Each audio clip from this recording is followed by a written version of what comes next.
And here we are, another Sunday, another doubloon. Hi everyone, welcome to this here little corner of the universe, the internet, and all things Twitch, where we do literary theory to the games that we play.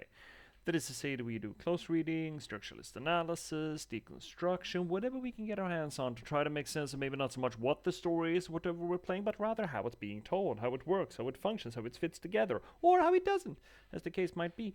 And tonight we're going to carry on with more OMORI. We had a little bit of a hiccup last weekend, but we're going to carry on with more OMORI. Unfortunately, we do not have our Cosmology Scholar buddy with us. He's out on assignment. But you got me? Woo, wee, wow, woo. And I also was a little bit concerned that if we were going to skip more OMORI, then we might actually run into vacation time, which would mean that there would be like, I don't know, a fucking month plus, or at least a month without OMORI. And, you know, I know there are a number of you out there who really care about us playing OMORI. So I wouldn't want to do that to you. So here we are. Here we are, flying solo with OMORI. How are you all doing? Howdy, TD4. No problem, TD4 will be back in here later. TD4 is one of those souls that really likes us to truck along with this OMORI stuff. And we are a fair bit along. We do not have, I don't think we have that much left. I think we got like 3 or 4 streams left of it. I don't know. We're right on the cusp of waking up on the 3rd day. And I think shit's gonna hit fans. Hope. Look, the day bits are usually the favorite parts of it. I think those are the most interesting. So for anyone who's new, OMORI is a JRPG dealing with, think of it like a modern version of something like Mother or Earthbound, I suppose. There's some content warnings to it. There's self-harm, there is trauma, there is trauma management or failure thereof. There are, I think there might be a little ooey-side, say, coming up, or at least warnings of it, or at least the intention of it coming up, because the kids are, in fact, not all right. The kids, in fact, have not been dealing with their trauma for the past 3 years, and some of them are a little bit more fucked up than the others. But we're going to continue on with high spirits until we get to that point, and probably progress after that point with high spirits too. So let's launch this brother in there, yeah? Oh, is my camera fucked? Why did my camera get fucky? Oh no. Oh, you were doing so well too. Oh, little body. But a little body. Oh no. This little camera went to the market, and this little camera went the fuck off to the farm upstate. Come on, buddy. Come on, buddy.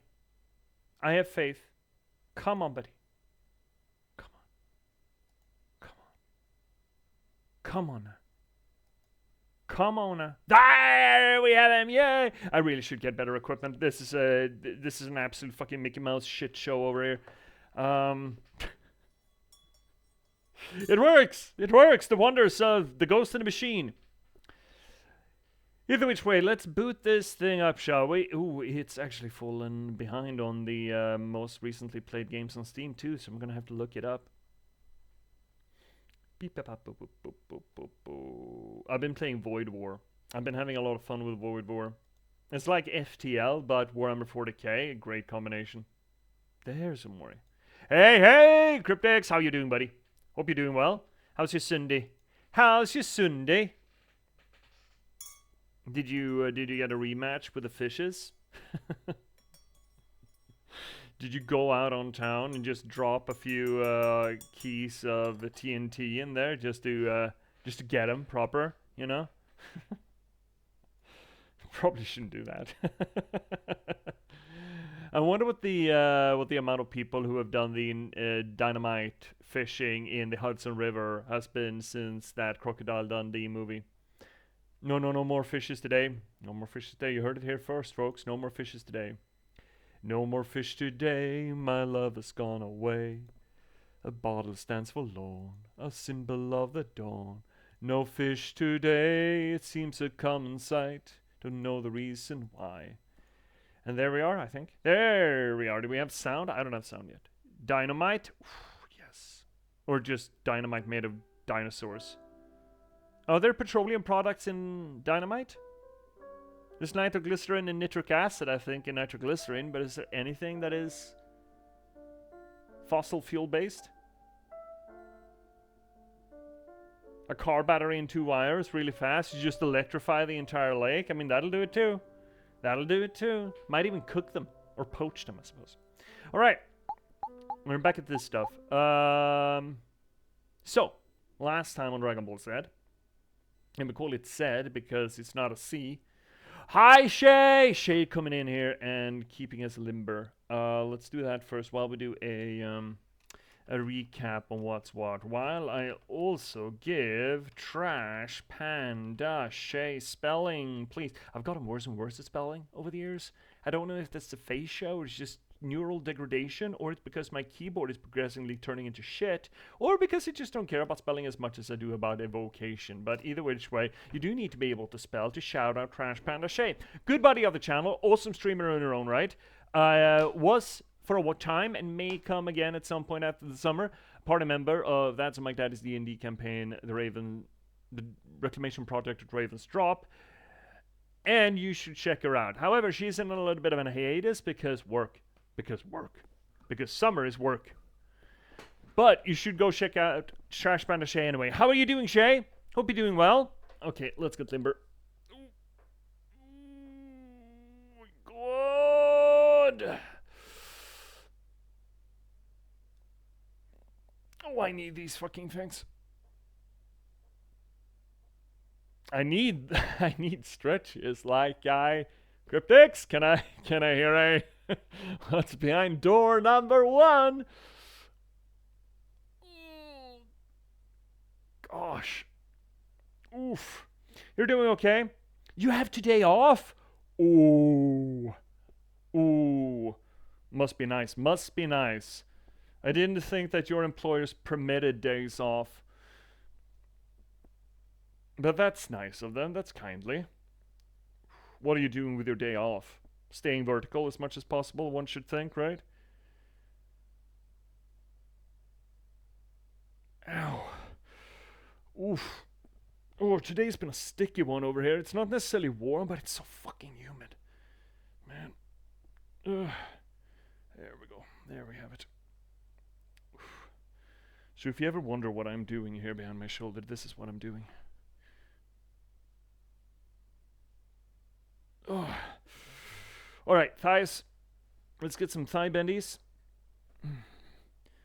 That's good. Oh, that's good. Oh, that's good. Oh, next. There we have it. So, last time on Dragon Ball Z, we got out of the whale, but we didn't go through the whale. Which is interesting, because I kind of ran with the theory that the whale sort of represented introspection and mindfulness. Because the whale was aware of every cell of its own body. It was like a self-aware macroorganism, which was fucky as all hell. But it did sort of paint a picture of looking within oneself. But here's the thing. The whale tried to eat us, and then we fought our way to be spat out of it. Would that mean then that we failed at introspection? Our introspection essentially vomited us back out again? Wouldn't that entail that we actually didn't accomplish our introspection? Curiously enough. So maybe we failed. Maybe we should have been swallowed and digested and come out new in some sort of a configuration. Maybe that would have been the quote-unquote emotional, intellectual, psychological win state of that interaction. But instead we ran away. And then we headed into a little bit of a weird tunnel that sure as shit was Signalis coded, even if we kind of concluded that OMORI and Signalis probably haven't had that much influence on one another, essentially being made concurrently, essentially, over a long span of time. It's not crack our Achilles here again, shall we? There we go. So, we went through that, and we were talked to by a voice that seemed to be aware of the construct of our make-believe cosmology. We ran into that window again that seemed to be some, we have had reads on it, that it essentially being some sort of a passage to beyond, a gateway, coded after Mari's piano playing. And then we essentially got spat out at the top of the hour, and we are gonna go someplace in the world that I forget exactly where it was. Yeah, right, shit, it was Basil's house. We're gonna go to Basil's house and probably crawl through the crack into our subconsciousness, have some sort of an interaction there, that we're gonna wake up into the third day. And we got some shit to do in the third day. At least we have a party to go to, I know that. Oh, my back. Oh, jeez. And probably have some sort of a confrontation, final confrontation with Aubrey. Whoo-wee. Oh, God. It's so sticky. It's so sticky here. Oh, hydrate yourselves. Alright. Let's actually get into it then. I think last time... No? Yes. No? Yes? Yes? No? You're right, we were here. Oh, hi, Omori. Cliff-faced as usual, I say. You should totally smile more. I've always liked your smile. I don't think he's ever smiled in his life. So, do you need me... no, we do not need to ask you any fucking questions. I'm not sure I remember exactly where his house is. I think it's to the south?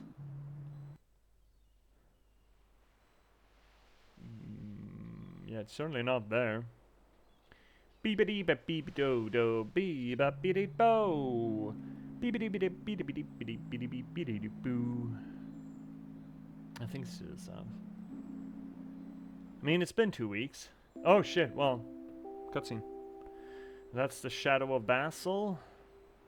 Shadow Basil. Like, the kids here don't even remember Basil at this point.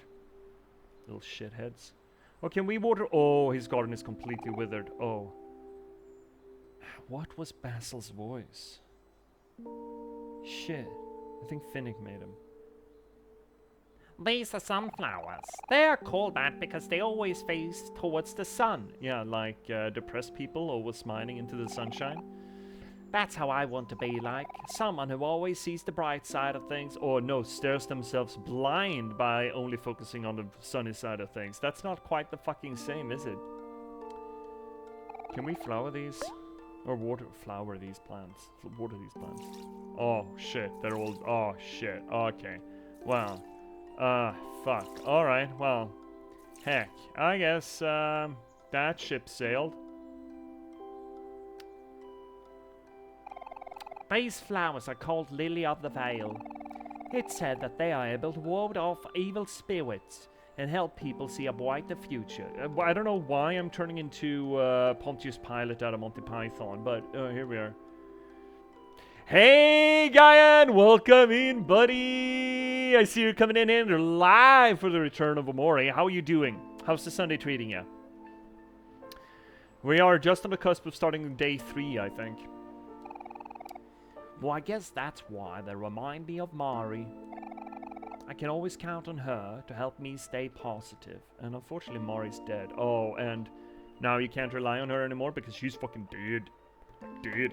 In France, it's way too hot. I heard that there's another heat wave rolling in. I wonder how Bun's doing. I haven't heard from Bun in about a week. I hope she's alright. You don't think you'll be able to watch much because I'll be busy? Oh, well, it's a damn pleasure to have you here, even if you're lurking, guy. And, as you may know, we are big lurker positive here on the channel. No trouble. No trouble at all. Just happy that you made your way back in here alive. Roses come in many different colors and have their own meanings. Yeah, they do. This whole what flower and what color to send to people is... I mean, it's essentially mythology made made by Flower salesman, most of it, a lot of it, some of it. Some of it, not all of it, but some of it, I'm sure. Pink roses symbolize admiration. Orange roses symbolize passion. Yellow roses symbolize friendship, and the list goes on. Hero doesn't remind me of any rose in particular. I think Hero is like all roses, because he's versatile and universally loved. I don't think I can keep this voice up for Basil. Maybe I should just do in full Michael Caine. There are types. There are a type of flower called the gladiolus, also known as the sword flower. As you might guess, they represent strength of character. Someone who is honest with strong moral values.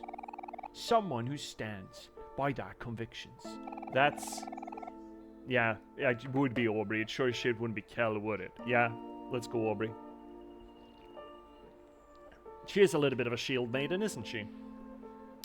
The gladiolus reminds me of Aubrey because she's always true to herself. I kind of wanted to see you react to the Orange Oasis bread tombs thing. Can we get there now? At this point? Are we able to get back there? You kind of seem to suggest that we were locked out of it from now on. And in that case, so long as I can be told what order to do the bread tomb thing in, I'll do it. I mean, it's right fucking here. Bee-boo. You wanna go where? Yeah. Take me somewhere.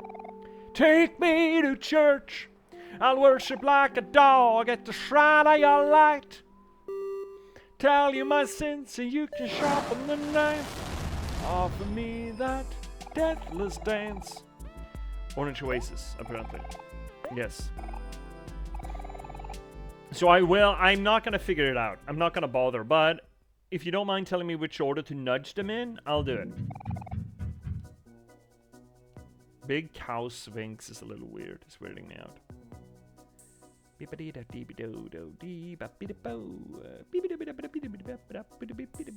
was over here, right? Alright, I am gonna one day guide to this. Burning Man is gone? No, it's right there. Am I gonna have to look it up my goddamn self? Right, what do we have? These are piano keys. Wait, you have the code, do I? These are piano keys.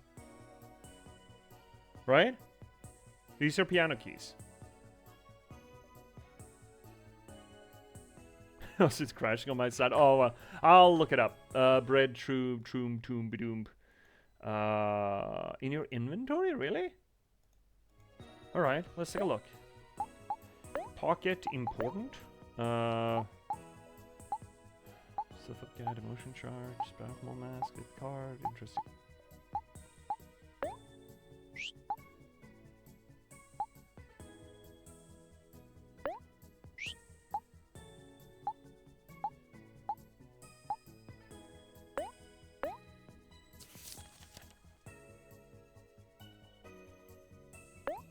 Adding up.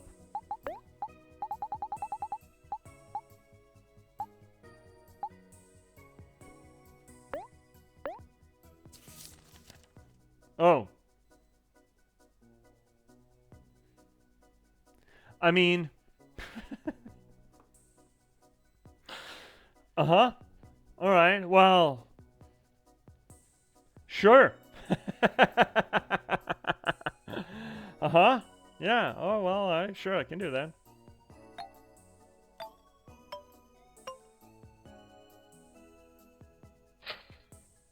Okay. Secret tunnel! Secret tunnel! Down the bread tomb! Secret tunnel! Oh shit, is this another ferry bay? No, it's swim time, okay. Do not touch the big bread. The big toast. Do you want to poke the big toast? Yeah? Sure. Let me poke the big toast. Ooh-hoo. Ooh-hoo. Ooh-hoo. Hi, Guy and 2. Your internet's restarting. I am gonna call you Guy and 1 and you Guy and 2 just to avoid confusion.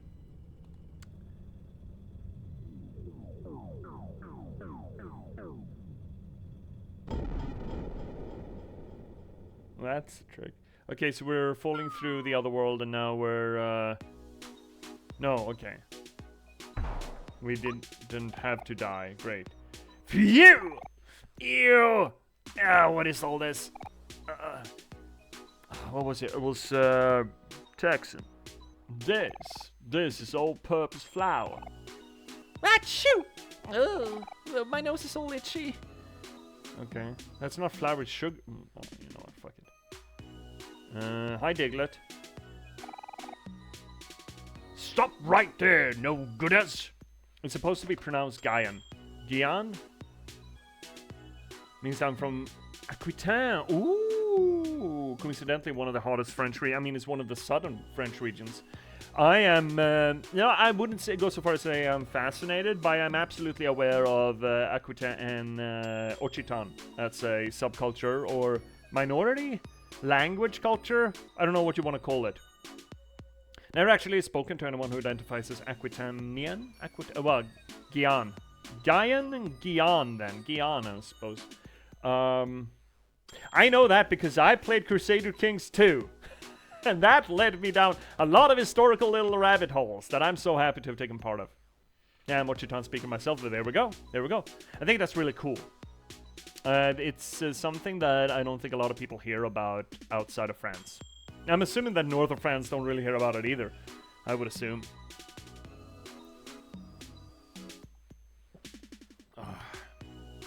Stop it right there, no gooder. Can't y'all read directions? Y'all should be ashamed of yourself. My family and I've been guarding the crypt's treasures for generations. But guarding ain't easy cause of people like you. I may be old and frail now, but my eyesight's not so good, and I may be the only one left, but I'll spend a lifetime doing this, and I got real good guarding, I reckon. Chena, hi-o, Dio. Dio de Gallo. It sounds like Cinco de Mayo. That's what I'm thinking about. Welcome in, buddy. Welcome to the channel. This little corner of the universe, the internet, and all things Twitch. We do literary theory to the games that we sell. I was about to say. Can't even remember what I was guarding, but it's probably whatever's hidden in that important-looking safe to the left corner of the room. Thank you so much for telling me. Anyway, I'm gonna have to ask y'all to leave peacefully. Being an actual mole and all, I can dig my way out of here in 3 seconds flat. There ain't nothing special about this place, so how about I save you all the trouble and get you out of here, nah? You wanna stay and enjoy the place? Alright, if you insist, feel free to look around and all. This summoning circle may be old, but it still works like a charm. But ain't no funny business nor else. I guess that's kind of the hero voice. Okay. Can I do something here? The perfect spot for a sacrifice. Great. It's got 6 little slots, and we have 6 little things, 7 things, shit, on the table. And that's the moon? That's not a space station. Oof. Do you want to pick up loaf? No. Do you want to pick up spaghetti? No. Do you want to pick up life jam? No. Do I want to pick up cookies? No. Do I want to pick up oatmeal cookies? No. Do I want to pick up the forest bunny? Kinda yes. Do I want to pick up the stray cat? No. Actually, don't you even think about opening up that safe. It's definitely no combination or anything like that around these parts. Okay. What's the safe combination? 4672?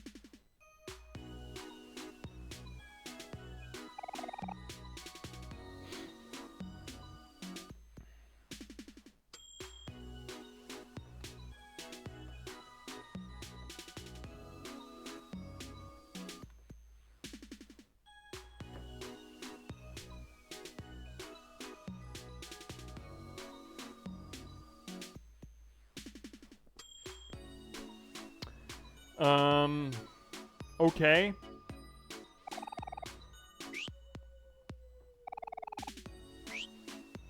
Is it so stupid that I just count the letters in whatever's on the board here? Is that how simple it is? So loaf is 4. Don't tell me it's that fucking dumb. 9. 7.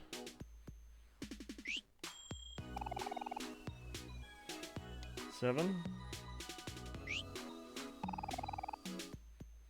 That's a lot. That's a lot. That doesn't work, does it? What is that? That's 14. Or it could be 7, 7.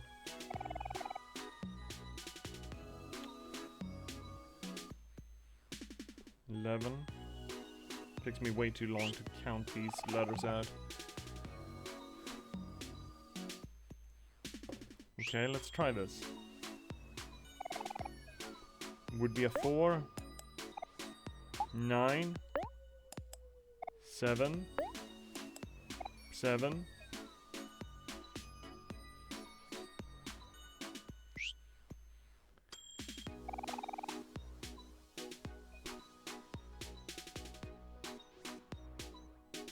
Is it 6 because the singular of cookies is cookie?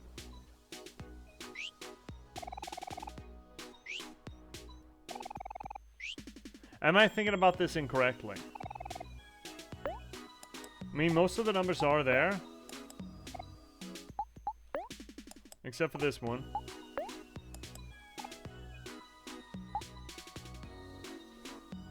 I don't think I'm thinking about this correctly.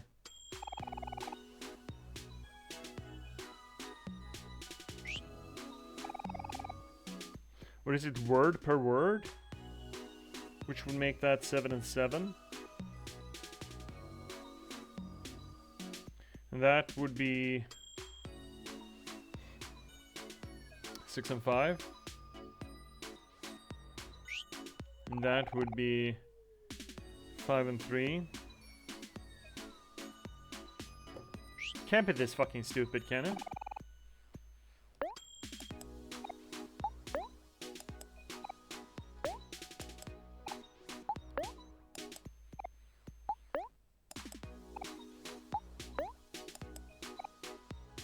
No. It can't. Oh, it can't be fucking arsed. OMORI, safe combination, toast tomb.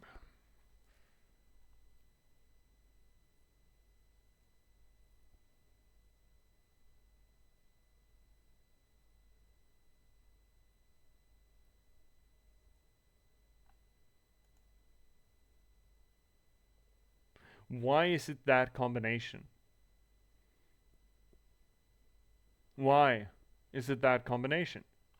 Can someone explain to me why that combination is the combination that's the combination? So, if you can't answer now, I would love to hear that in the comments later. But apparently, it's 7, 2, 0, 1, 9, 6, 9. Nice. I don't understand why.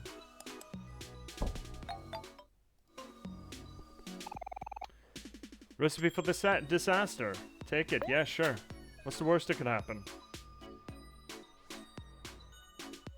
I'm supposed to sacrifice him?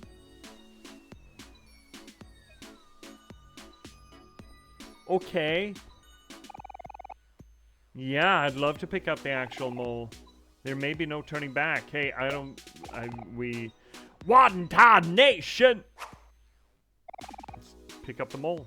I'm sure it can't do anything, right? Do you want to sacrifice actual mole? You know what? I'm sure that a mole who's got claws and teeth and shit to dig can't possibly hurt you, right? You want to sacrifice actual mole? Apparently I do.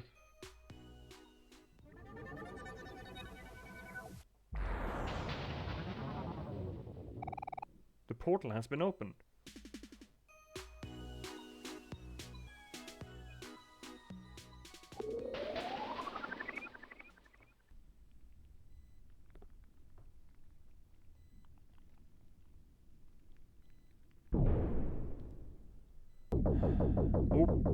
Oh, I wanted to grab that thing. Okay, can I do that again? Great, love that. Okay, I'm not grabbing a thing. Run, run as fast as you can. You can catch me. I'm the gingerbread man.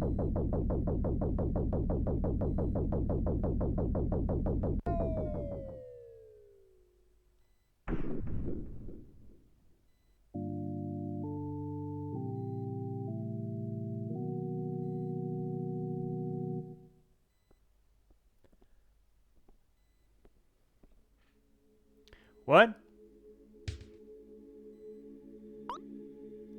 And now we're alone. In a different place.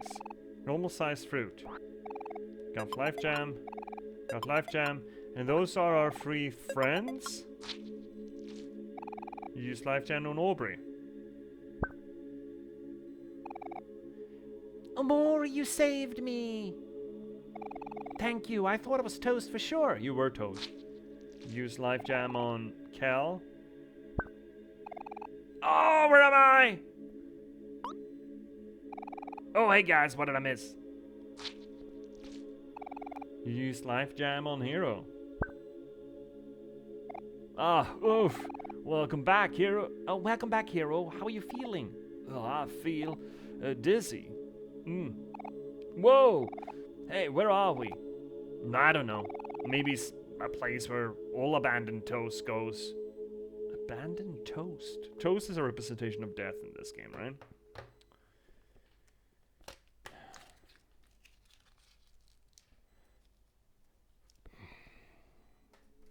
It's kind of morbid.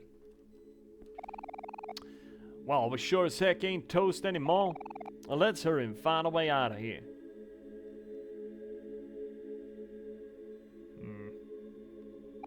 Oh yeah, some homemade strawberry jam. Would you like to eat some? Yeah. Notice the bread? Mikhail's house? They're the bakers. Mars picnic. Let's save, but let's do that in a safe place way.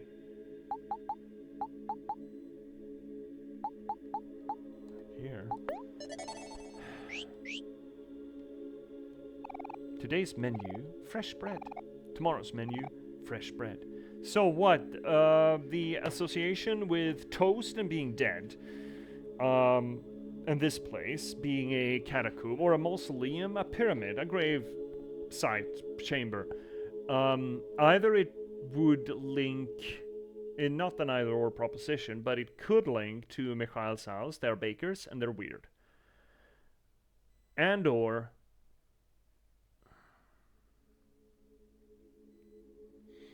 the fact that they're serving bread too would seem to suggest then what? Cannibalism?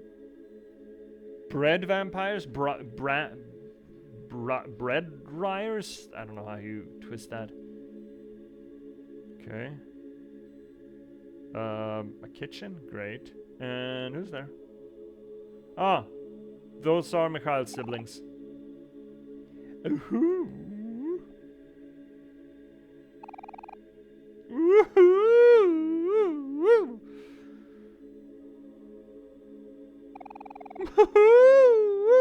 Notice that the circle there is like a donut. The sacrificial circle is the donut. Does that mean that the Timbits are sacrifices?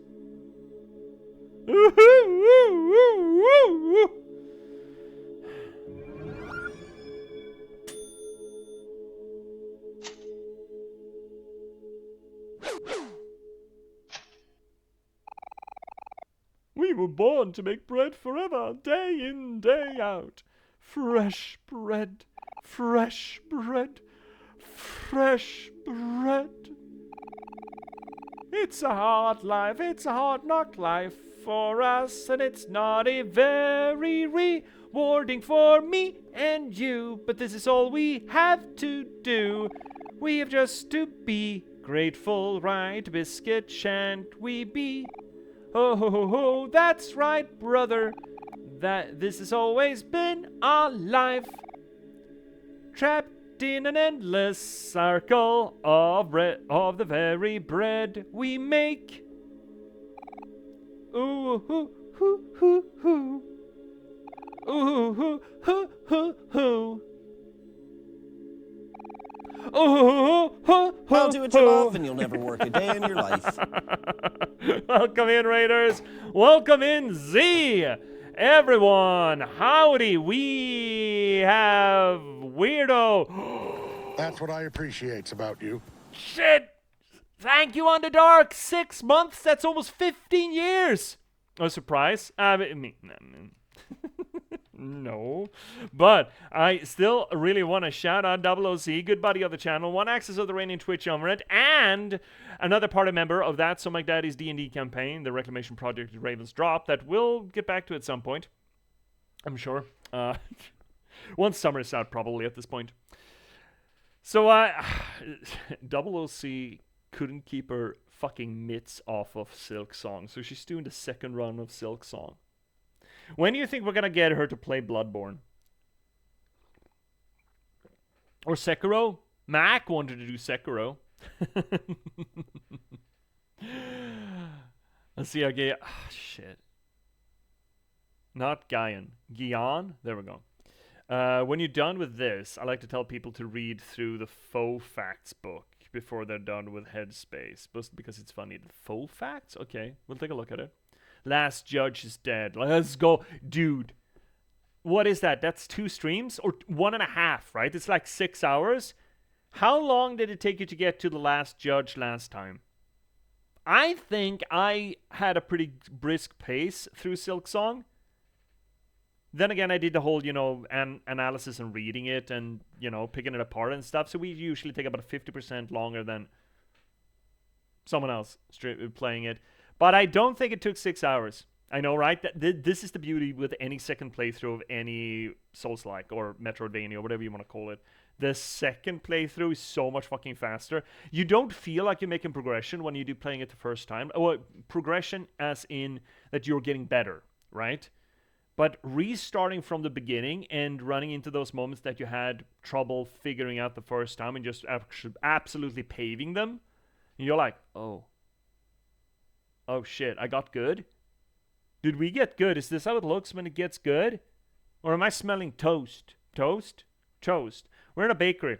We sacrificed a mole, an actual mole, to get into a bakery. And now we're met with, as predicted, Mikhail's siblings who are baking, and they're throwing dough into the summoning circle that is also a donut.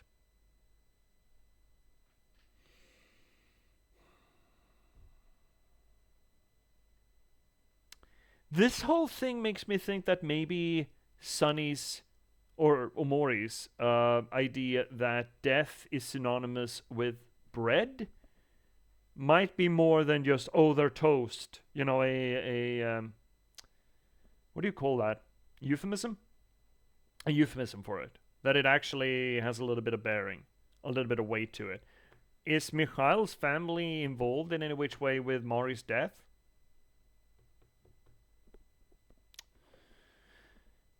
So last judge is Dead Sea. Do you think you're going to be able to do the challenge of finishing Silk Song in 50 hours? Or what is that achievement? There's an achievement for that, right? Isn't there? Do you dare? Do you dare to accept the challenge? Also, welcome on all of you raiders. I think most of you know what's up in here, but if you don't, welcome to the channel. Here we do literary theory to the games that we play. So we pick it apart kind of like it was a piece of literature in literature science. Well, we try to at least. We do as good as we can. Depends on the material. Nah, it's 100% in 30 hours. 30 hours. What kind of 100%? Is it Act 3? Woohoo! So is this where the wailing was coming from? Ah! The bread! It has spoken! I knew that our bread would come back to haunt us eventually. Have you been baking, people? See you, Deo. Say that again. I was distracted by the hot man of... Hey, these are children, okay? These are pixelated children. Come on. We're gonna do Rule 34 later. This is not it.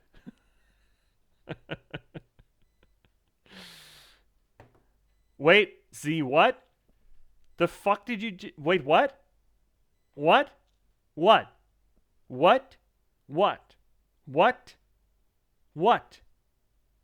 What? What? What? Wait. What? What?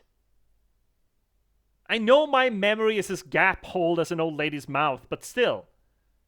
What? What? You're saying that with such authority, Z. It was a chap that joined me around Poppy Playtime and he raided you once and he said, well, this is the first I've ever heard of it. Well, shit. Fuck, maybe I should have put on my less raggy cap. Maybe that's part of the charm. The ragtag debonair look. Maybe I'm like a straw hat pirate, only it's frayed silk. You had a very similar... I must have blocked it out. Must have blocked it out. Funnily enough. Well, cheers. We're getting Judith on that. I don't know why I'm drinking hot tea on a sticky day like this, but here we are. You got a memory like a fucking steel trap, see? It's not fair. I can't get away with any of my any of my dissimulation with you. Come, Biscuit, we must destroy them before they destroy us first. Wait a sec, we're not, Yep, it weirds people out sometimes. I mean, I don't mind being called full of shit.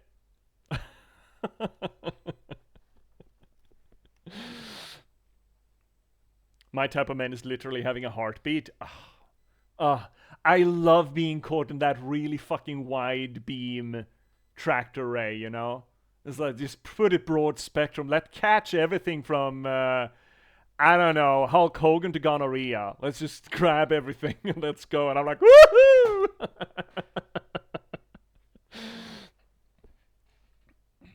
And there you go. You've just been dragged back down to earth. Yay. Woohoo, they say. I mean, now I really locked myself in here, but I mean, just look at this. Look.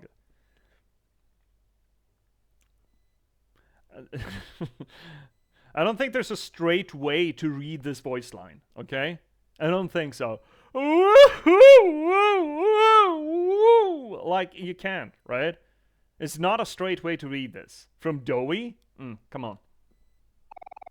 Just look at them. Biscuit and Doughy. These are the cannibalistic gay siblings that you've all been waiting for. Cannibalistic gay baking siblings. Is baking a term? Of course it's a fucking term. Oh, there we go. Boss.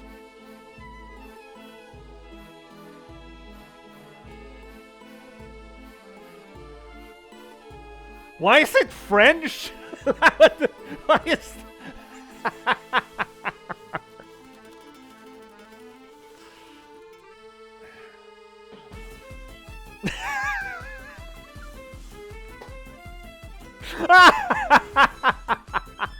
Great tune. Fucking banger. Let's go. How do we play this game? He is sad from the start? Great. I like reducing their foes at the start. Unbred twins. Unbred. They are Oh, God. Seriously? That's gold. Okay, so they're what? Some sort of a vampire mummy... cuisine experts? You know what? That's fine. Everything is fine.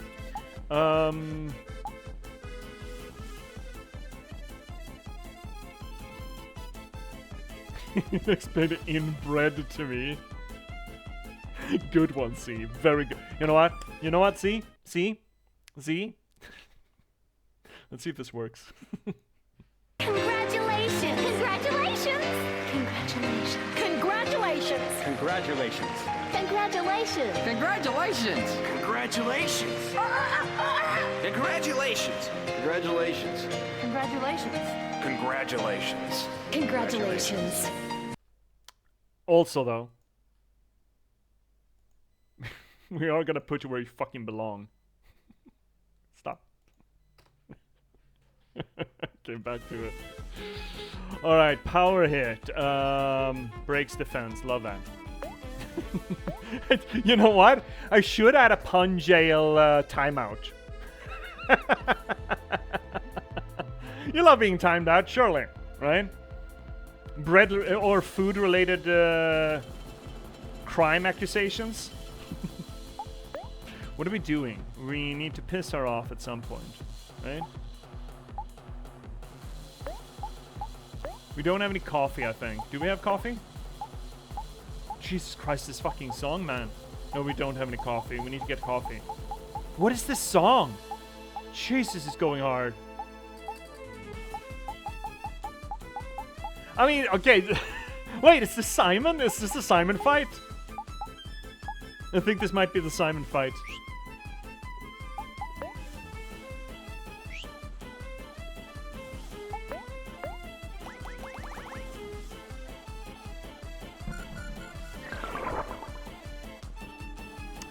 OMORI stared at them and now they feel uncomfortable. Attack together, miss, and hit for 110. That's not great. I don't like that. Let's fuck them up, shall we? 234 to 4, Jesus. How do we fuck up their attack?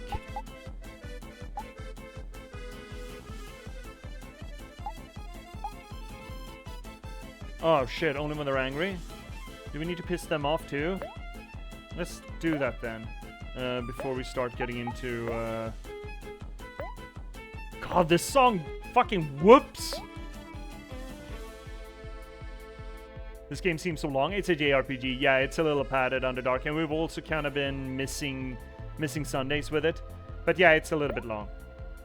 If that's one criticism, if I have one criticism for it, it's that probably.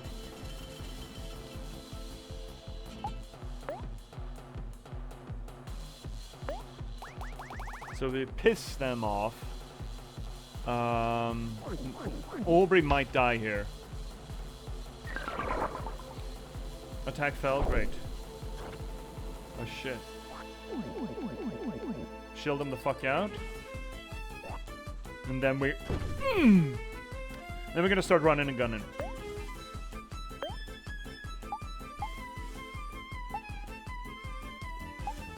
Or do we want to make him sad? Stab. But... Flex. Food. Oh, shit, this song's so good. Someone might die here. Oh, they're spreading attacks. They're fucking idiots. Great, love that. Oh, look at that. Look at the dammy dammy. Are we stabbing again? I think we are. No headbutting. How are we actually 4 damage here? Oh shit, okay.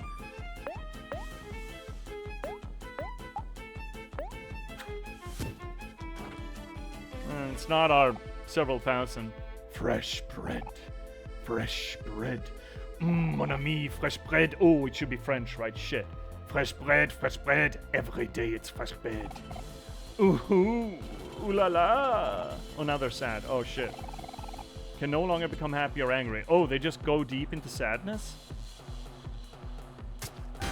Okay.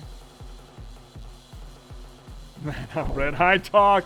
How are you doing, buddy? How have you been? Haven't seen you in a dog's age. How are you? Still out of dammy.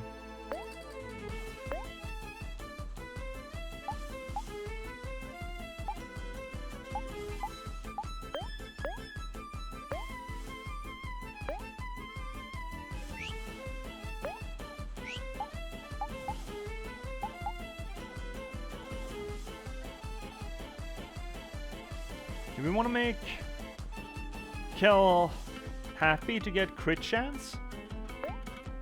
For his run and gun? No, let's just headbutt. Flex.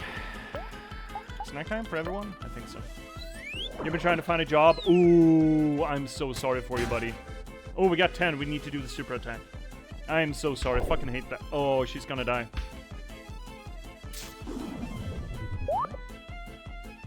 Unfortunate. Misfortune. I'm so sorry, Doc. That sucks. And then we can't do the super thing. Okay, so stab. You are gonna run and gun, and you are gonna get her back on her little feeties. At least I have a family support and savings. Oh, that's, yeah. That's good. That's good.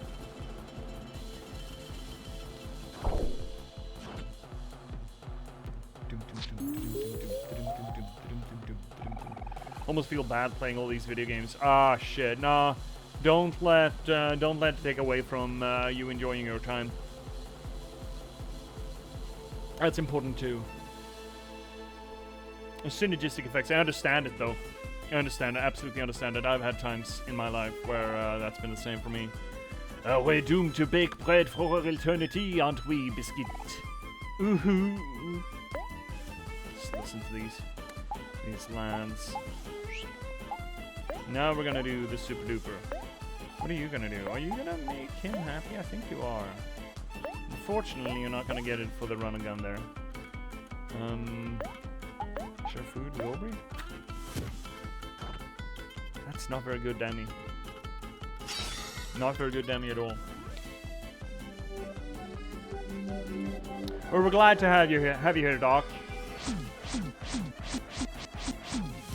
Hopefully supply you with a little bit of that good old ultra violent entertainment while we hack and slash these unbred twins. You can do it! We are running out of supplies. What do we do, biscuit? Unbred twins became depressed. Okay, that seems to be a good thing for me, but isn't it? Is this not a good thing? Let's piss her off again. Can we unfuck their feelings?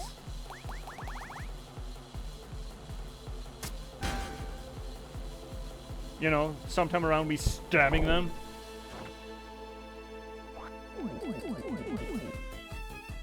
Had no effect? Okay, fuck off then.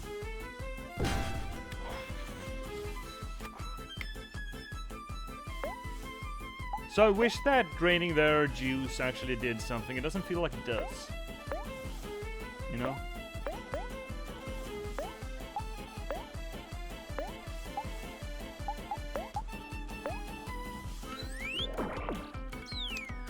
Big flexes. Sad beats happy. What are you doing? It's an emotional state, kind of. It's a little bit like rock paper scissors. There's a kind of a damage wheel associated to it. I think now that I'm thinking back on it, the different status effects give different effects. Being sad makes you take less damage but do less damage, and some of the damage done to you is turned into MP damage essentially. While happy increases miss chance but also increases crit chance, and angry increases your damage while decreasing your defenses. Kinda. Oh shit, you had the same. Oh, goddamn, it's the same color of the name.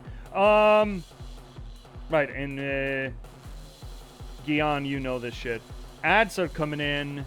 We're gonna have to roll through them. It's gonna be fine. Guess we're stabbing. We're at 50%. That's slow. I wish we had more coffee. We need to buy more coffee. The moment we have the opportunity to buy more coffee, we need to buy more coffee. Nobody needs food, really. Hit him, I guess. And it's not that great damage. We need coffee for him.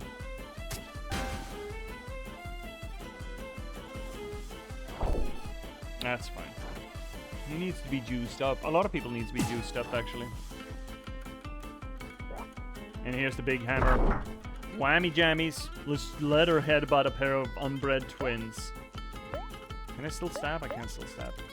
You can still headbutt. Butt of head. You are gonna have to start juicing people up here. Start off with healer, maybe. And the healer is just gonna share food again with the Wolverine.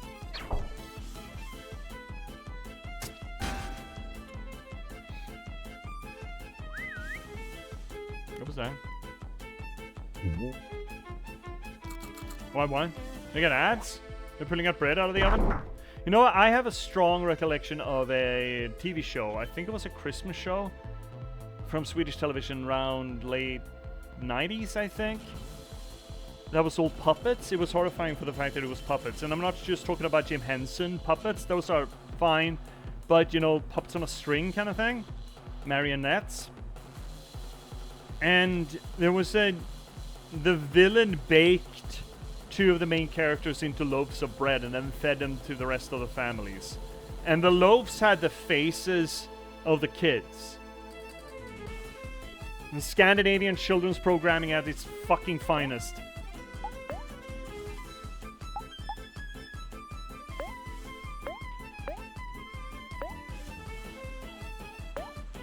Need to juice up some more people here. Wait, did we even... Oh, it missed? What did... Oh, he's happy. Fuck. Unfortunate.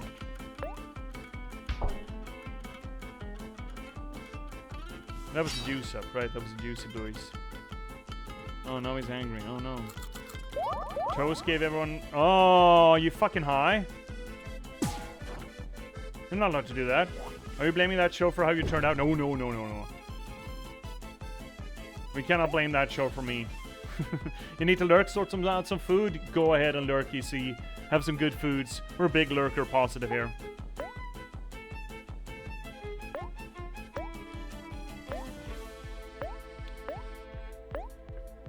So the juice me up can miss? So stupid. Share food with you. No, but there are some Swedish child programming that's just absolutely fucking bizarre. It came out of the 70s, a lot of it. Stop doing that! How can I stop them doing that? I can't outpace that heal. I just can't. What am I supposed to do? Do more damage. Thanks. This is not doing enough.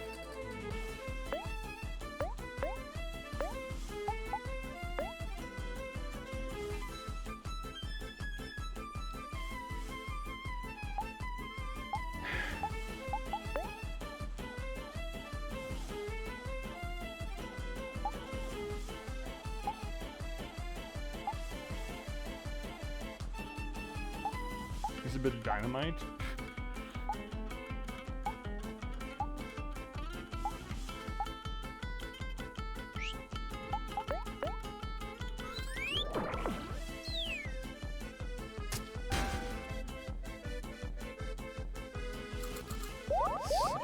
Stop doing that. I can't outpace that damage, brother. Like, what am I supposed to do? Their defenses seem to be up again. I don't like that.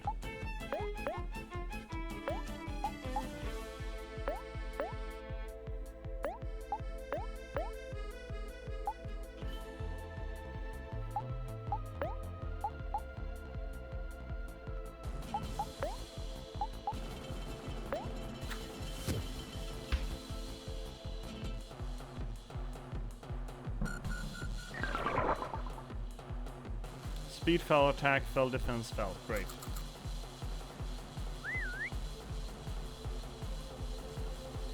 Shit.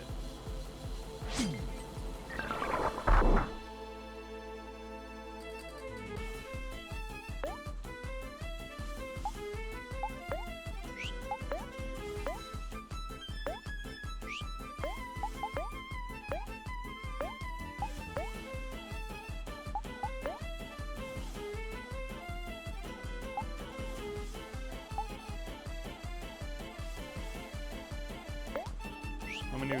5, yeah. Flexies. Next turn we're gonna get a big attack. So long as we can keep attacking. Or get attacked, rather. Rid of the bread, great. We didn't get attacked. Excellent. Right?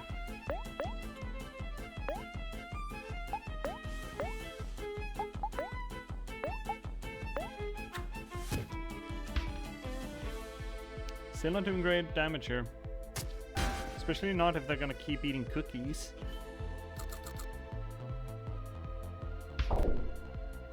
Lucky we got that heal in there. Oh, she's gonna die from the headbutt. She just didn't do the headbutt? Interesting. Don't like that.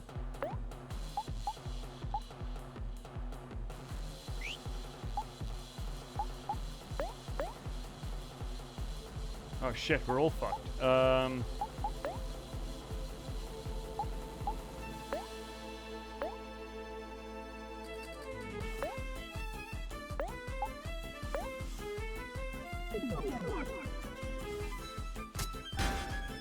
We have 10, so we're gonna do super attack soon. Man, this song is just absolutely... Oh, that's not bad damage without the headbutt, actually. Starting to attack to do the super attack. You're gonna butt ahead. You are gonna flex. You are gonna share food again with Aubrey. She hurts her head so much. Oh, right, I need to push a button. Right, quick time events.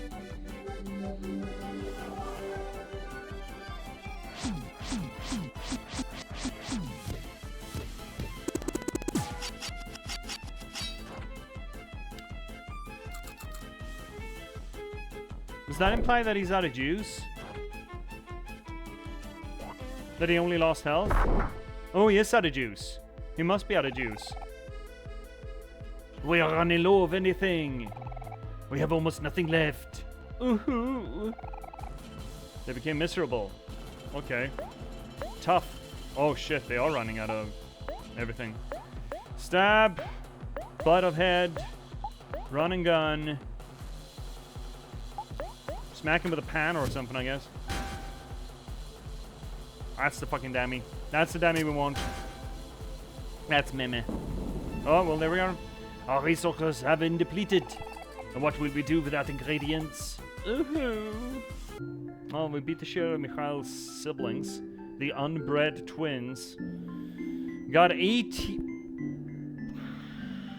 Okay. Okay. Oh, shit. Alright, well, sure.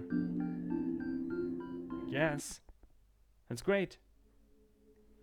Alright, what do we have? Hoof. Hoof. A whole lot of juice. It seems that this is the end for us, Biscuit. Who? Wait! We're not bred. We're just kids just like you. You mean you're not here to destroy us? Well, of course not. We would never attack unprovoked. Sure. Let's go with that. Hey, mind the noise! Welcome in! Actually been meaning to play this game for a while. You just need the right mental space. Oh, you definitely do. It is weird because it's got this, you know, fun, wacky, whimsical bits to it. But sprinkled within it is some of the worst, but heaviest content warnings that we've played on the channel, and we played Doki Doki. So it's not like we are strangers to heavy thematic material, or Soma, or whatever else. It's a weird one. I understand for the people who played it in the right mindset, and for the right reasons, and, you know, with the right background, this is a formative fucking experience, and it's well crafted. It really is. It's the same with reading Berserk for me. Actually, never read it. Well, actually, I don't think I've read any manga, nor have I seen the anime of it. But I know of it, right? You hear that, Biscuit? We are saved. Now we're back to baking fresh bread, fresh bread, fresh bread. Ooh. Okay. Hey, so, how long you guys been baking bread down here? Don't you want to go outside and get some fresh air? If only that were possible. We've been trapped here since the inception of the universe.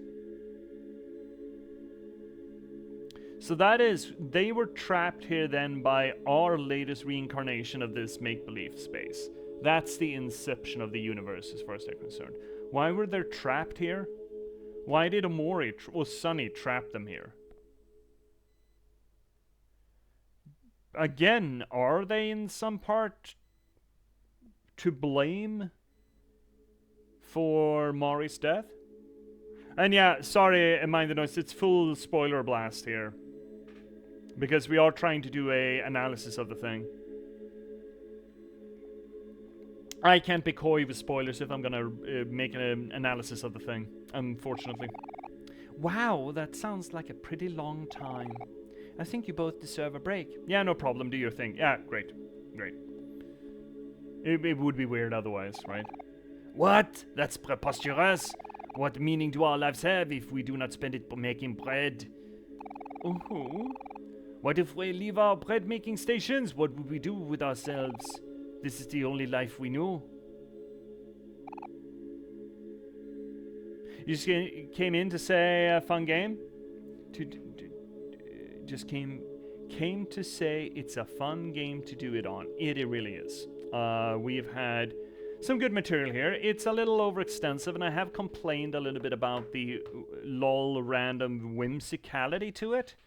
Because that kind of undermines the capacity to actually do readings of the material, where some of the material is there for that kind of humor.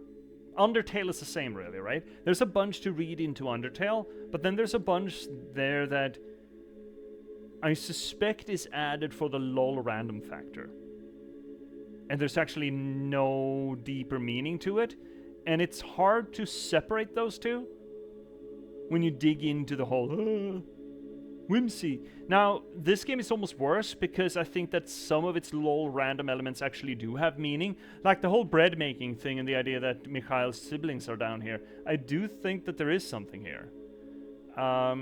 Again, it could be that they are partly responsible for Mori, and thus they're entombed to make bread, and that is to say make death. Like psychopomps for the rest of days in Sunny's make-believe. They are locked away so that they shall not be engaged with. That Sunny, or OMORI rather, doesn't have to engage with them in his make-believe. But it's still interesting that they need to be shackled away here, that they can't be put with the rest of the subconsciousness. It's like his waking mind need to deal with them somehow, or his waking mind, but its super self needs to deal with them in some way. So they shut him down here. And yet, my morbid curiosity overwhelms me. That portal up there is able to transport us out of this place. We've used it countless times to fulfill our bread summonings, but we have never seen the other side for ourselves. Well, we have. And let me tell you, it's a big, awesome world out there. I think it's about time that you guys started exploring new possibilities. Tempting. Well, what do you think, Biscuit? Ooh. I'm listening. Yes, we. But, that's true. Alright, we've changed our minds. We want to leave. This place sucks. Ooh. It's not a ooh, but, you know. Bear with me. Biscuit, we've always been afraid to use the portal, but perhaps it is time for a change. Yeah, go through the donut. Maybe become a Tinbit. Come on, brother. Let's experience our first taste of freedom. Ooh.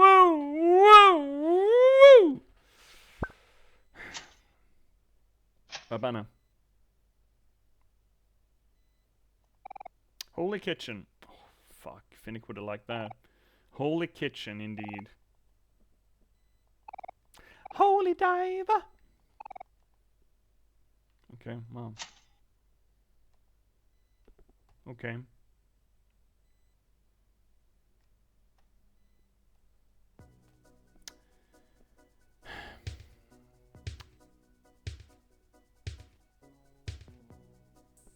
And thus we're resurrected.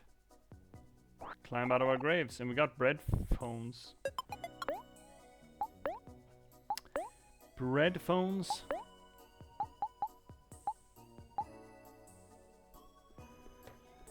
Please tell me that someone made a pair of headphones that look like buns of bread. Please tell me.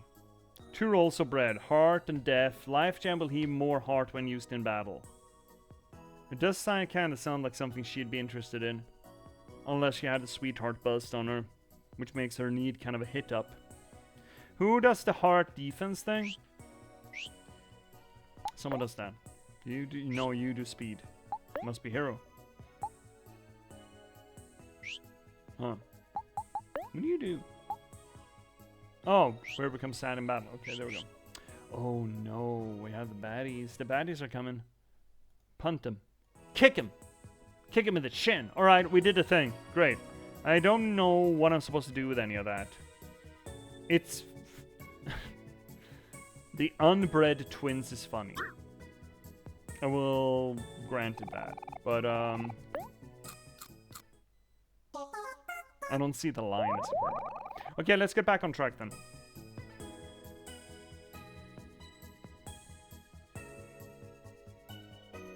Other than potentially being a little implication that the Mikhail twins were involved in Mari's death somehow.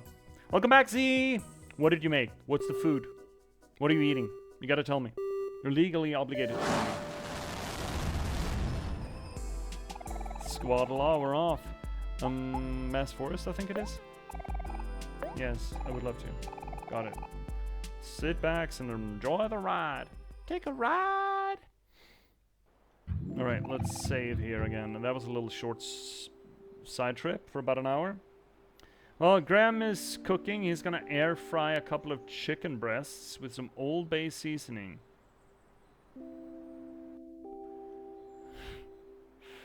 I think it says something about me where I immediately go, oh, tits? Chicken tits? Chick tits? Right, save. 2 days left. Well, it's gonna be 1 day left here soon. Real soon. Where is his cabin? It was down, right? Down, down? Yes, here we go. So, the sunflowers are dead. The lily of the valley is dead. The rose bushes are dead. The sword mahinkles, the Gandolfinias are dead. How was it? You're right. Cacti are very sturdy and resilient plants by nature. They don't need much care and can survive even in seemingly impossible conditions. I guess what I'm saying is that even you could take care of a cactus, Kel. It is, he's speaking to us, and these would be Sunnies then. And these are white tulips. White, generally speaking, in flowers means death, I think. Tulips aren't very flashy plants. Oh, tell that to the tulip bulb bubble in Holland, like what, in the 1600s? They're not too big or small, not too elaborate or flamboyant. If I could put it in another way, I guess I would say that they're comfortable, simple, modest, and perfect, just like Sunny. Okay, that's important. He's dead naming us. Tiny T15 close-up? What are you... Hi, Ominous. We should shout... Z, would you mind out shouting out Ominous, a little fellow turnip here on the channel? Good buddy of the channel, you should totally go check out, who's big into Metroidvanias, whenever you can get him. Currently doing the Void Rot. Is that it?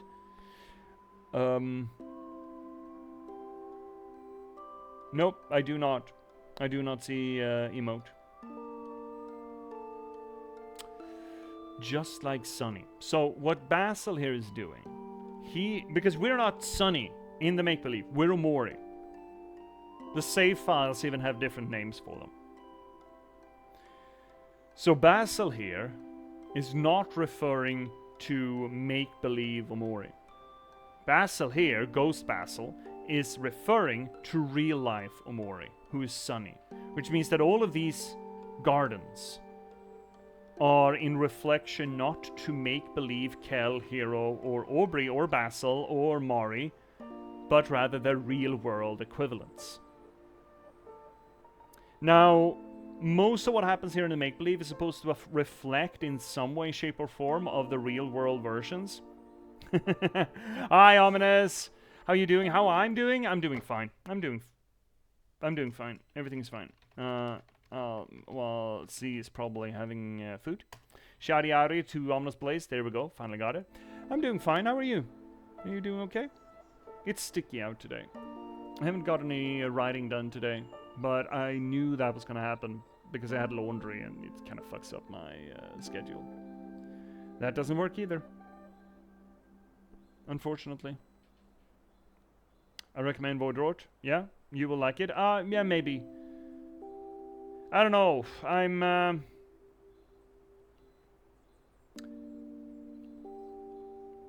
right. I mean, we just because it's a Metrovania does not necessarily mean that there's going to be much for us to deal with narratologically of the game, and that's kind of what we want to focus on.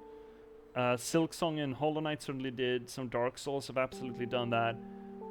But if it's just a straight-on story and it doesn't do anything necessarily interesting, meh, it's maybe not for the channel.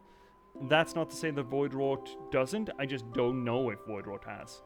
And we're not really here just to play the good games. As weirdly as that. It has lore. Yeah, but that's not the point, Ominous. It's not just about having lore. It's how it tells it. That's the difference, I believe, that a lot of people... When people are not involved in the craft of storytelling, they believe that just information within the media or within the entertainment is the same as the way that you tell it, which is not. Very much not. I think Mind the Noise and I talked a little bit about it, how when we talked about genre, for example, people like to think that genre reflects on the entire piece of the media, and it can, but more so you usually have an aesthetic genre and you have a intrigue genre, and those don't have to be the same. And just as there may be lore, the way that it presents that lore doesn't have to be interesting, and if the lore is good. Or lore, what even the fuck is lore, right? Backstory? I mean, okay, so what do you actually mean when you say that there's lore, right? I mean, just the text scroll in the beginning of a Star Wars movie or whatever the fuck. That's lore. But there's no narratology to it. Welcome to the 4, lore. Yeah, but what the fuck is that? Dale, why, J.P.S, why do you wear a hat? Well, number one, because it's nice for my old-ass rotten headphones, so I don't get a bunch of gunk on my head. Number two, I mean, I'm getting on there in years, and I prefer it. I prefer it. So, when we're talking about narratology, that is to say the teachings of how you narrate or how you tell a story, that kind of doesn't take into account what the story is. It's how you tell it, how you present it. That's what's interesting when we're talking about narratology. And I mean, look at some of the quote-unquote greatest. Take a look at some of the most canonically important, big bunny ears on this fucking thing, works in literature. Most of them do not tell extravagant intrigue, that is to say, has extravagant lore. And most of it is like, guy meets girl, falls in love with girl, has a little bit of a hoo-ha about it, and then finally gets girl. Right? Intrigue-wise, that's not interesting. Even... like, that, and that's technically the lore, right, of it. But that's not what makes or breaks the book. What makes or breaks the book is how it presents that lore. How it tells that lore. That's narratology. And just the good graces of quote-unquote having lore to me and to what we do here on the channel means nothing. Everything has lore. Means absolutely fuck all. You know? Do I make sense here? CD34. I think for something to be considered lore, it has to be an intentionally deeper narrative. That's my qualification. I see the appreciation for it then. I mean, I would use other words than that. I would not consider that lore. Intentional, deeper narrative, that's one way of performing a narrative, or telling a narrative, of telling that lore. Lore itself is a history book. That's lore. Oh, in the year D.D. Dibbly Doodah, Marcus Fuckleby went to the post office and posted his patent for the unfuckable machine. And then 5 years later, Nicholas Thimbleby posted another patent for the fuckable machine, and thus the nation of the fuckable machine and the unfuckable machine met in combat every day for the next 3 years. I mean, that's lore, right? Wordsmith brain doing overtime here, I see. Hey! This is the reason why I take like 3 months to write a book and not just fucking 2 seconds to come up with shit. And I mean, I understand that most people don't separate these things. I do, because it's kind of my stock and trade, and thus that's what we do here on the channel.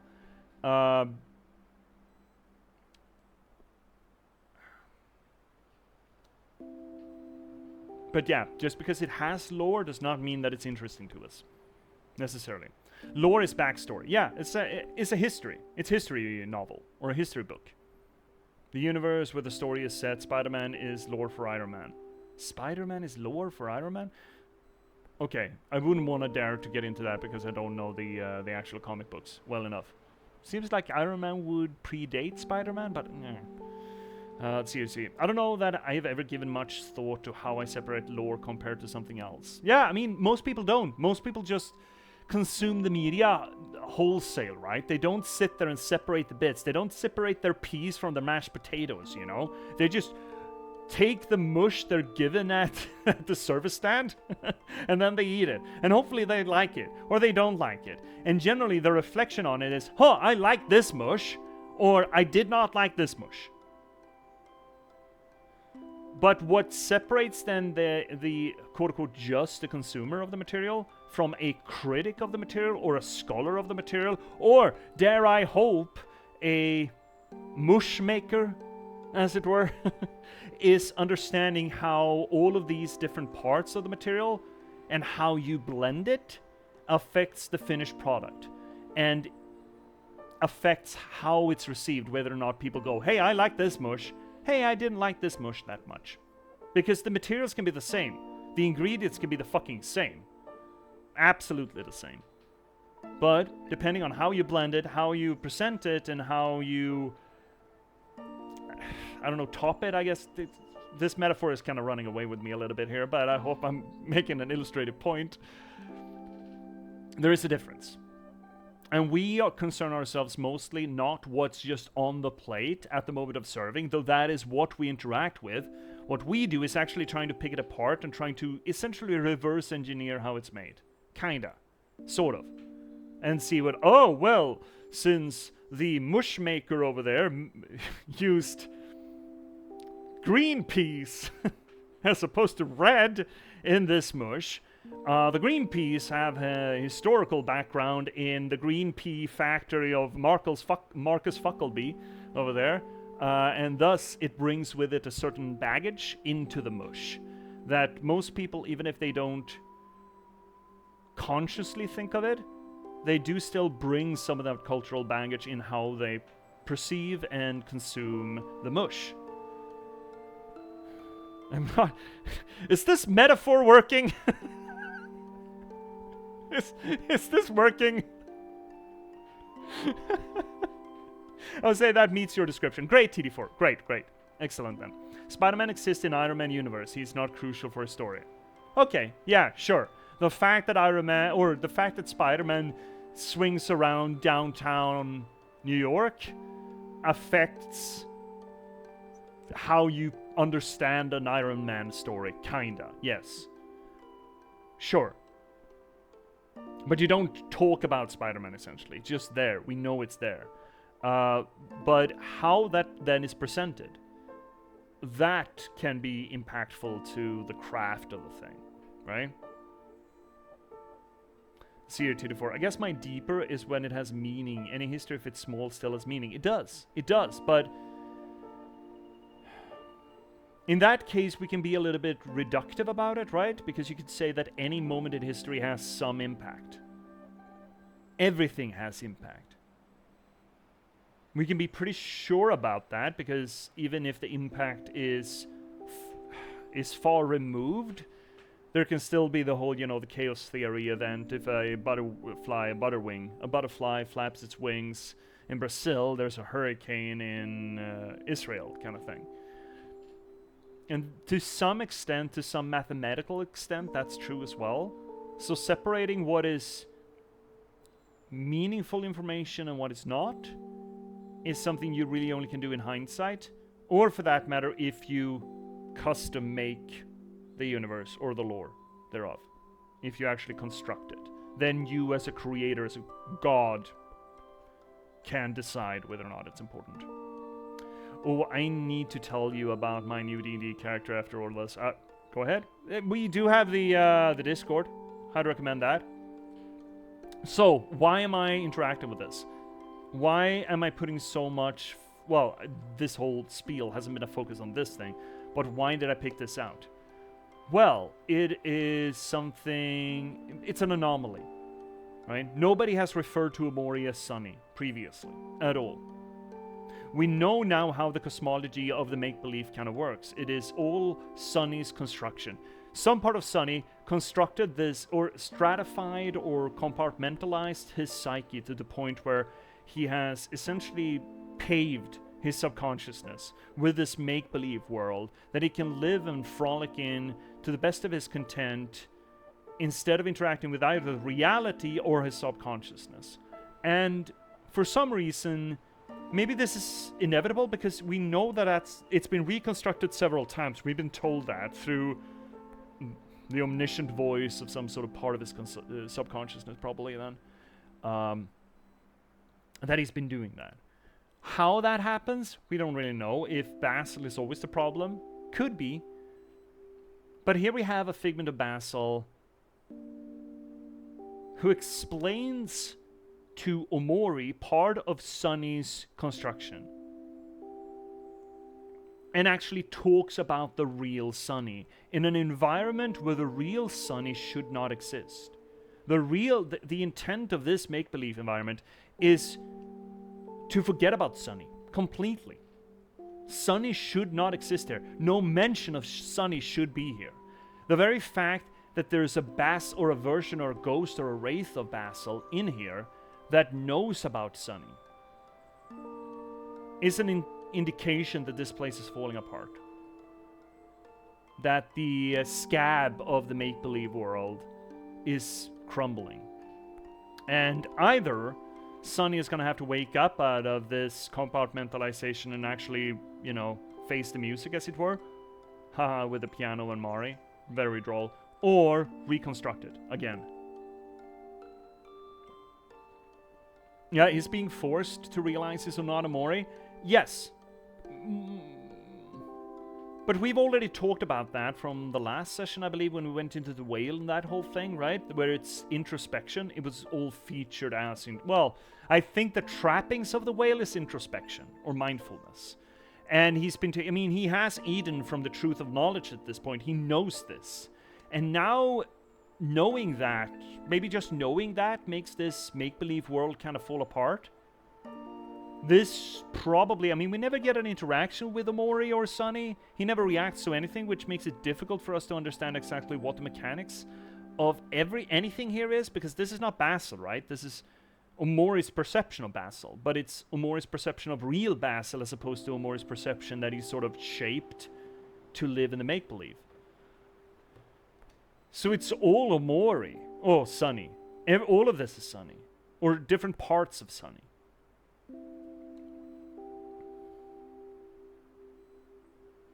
But it certainly is an indication that shit's breaking apart.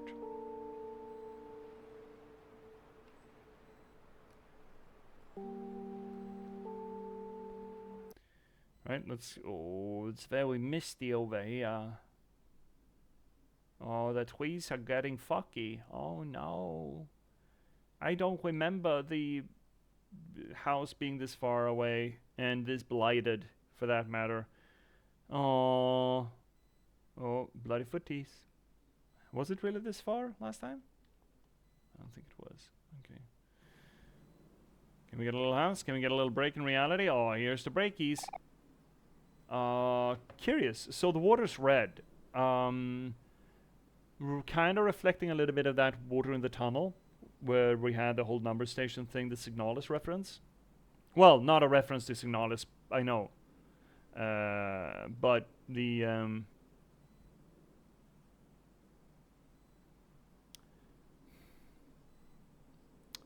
the same visual cues, or similar visual cues at least, to Signalis. It's interesting that black hands are reaching up from the surface.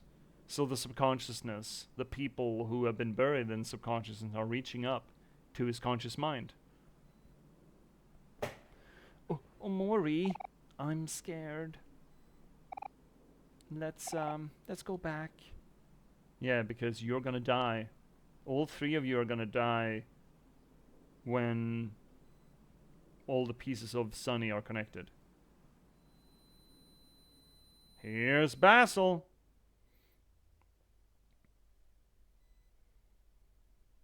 And a light is shown upon the dark, upon the subconsciousness.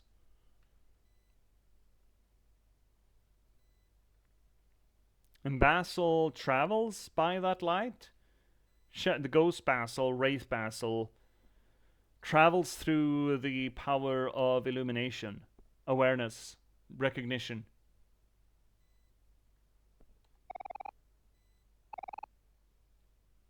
CO2-4, why do you use the word die? Good question. Why do I use the word die?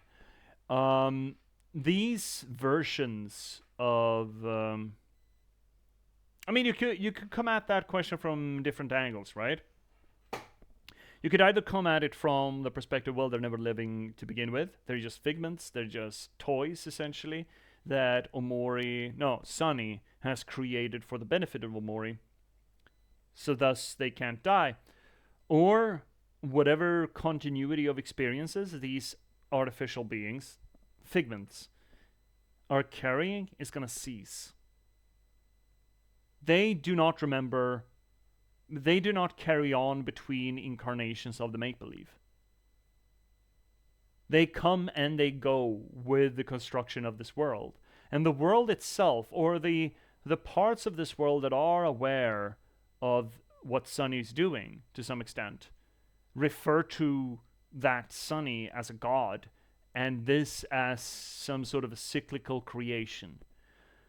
And in that sense, yeah, they will die. This entire world will die. In some sort of a, I mean, to use the religious terminology that the creator here has a background in, essentially a rapture. It's gonna pull all of these figments up back into the consciousness of the god, which is the super self of Sunny, hypothetically.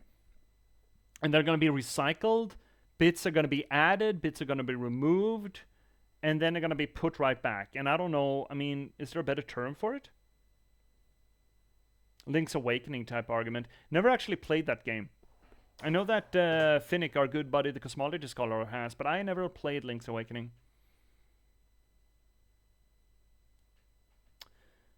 It's a long way down. Do you want to jump? Fuck yeah, love jumping into holes on this channel. Hey, chat, how do you feel about holes? Are you big hole positive out there? I'm big hole positive here. Love holes.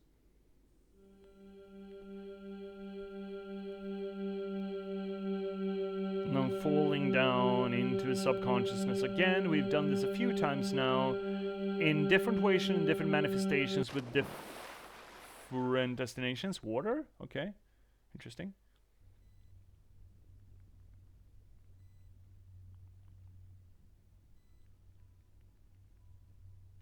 Black and white. So now we're properly in the subconsciousness.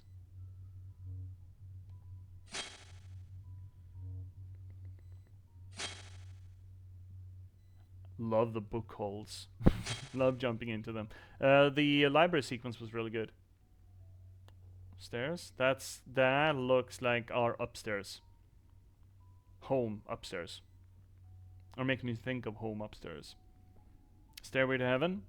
Stars in the background. Oh. She's in color. Notice. And those flowers that are on some of the graves. In a glass coffin. Look, the glass coffin's fucking weird, alright? It's always been weird. Like, yeah, wouldn't I leave a beautiful corpse? Yeah, sure, let's just put you in formaldehyde and put you in a glass bottle, I guess, to look at. Snow White is a weird fucking tale, okay? Snow White has a lot to answer for. So, number one, it's gotta be a pretty sexy lady for you to want to bury her. No, just put her in a glass coffin. To decompose in a glass coffin. So that you could watch her. And you're gonna have to be a pretty horny prince to say, I wonder what her lips taste like. How long has she been in this terrarium, you said? 2 weeks? 3 weeks? Ooh.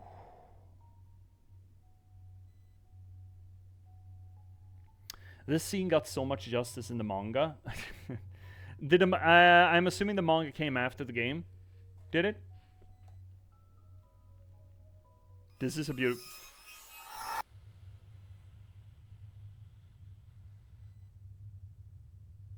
That was well done. That was well done. Well done. Well done. Very good. Very good indeed.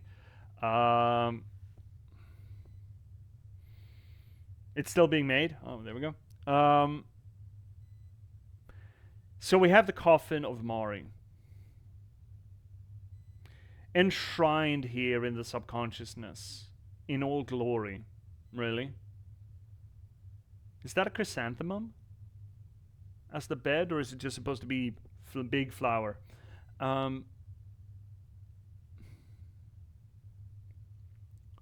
But when we approach, when we face her, when we approach facing her, she turns into a shadow beast, and we dispel her, and instead get a door back to white space.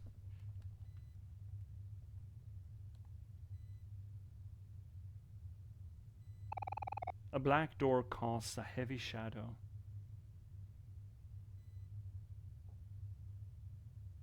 A black door casts a heavy shadow.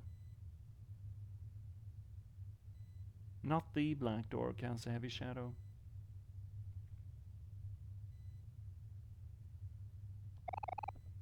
What do we like to do? I mean, fuck, open the door. Into white space, yeah. Back into our sensory deprivation chamber because we still can't handle facing the fact that Mari is dead. Welcome to the black space. When I was a young boy. Keys?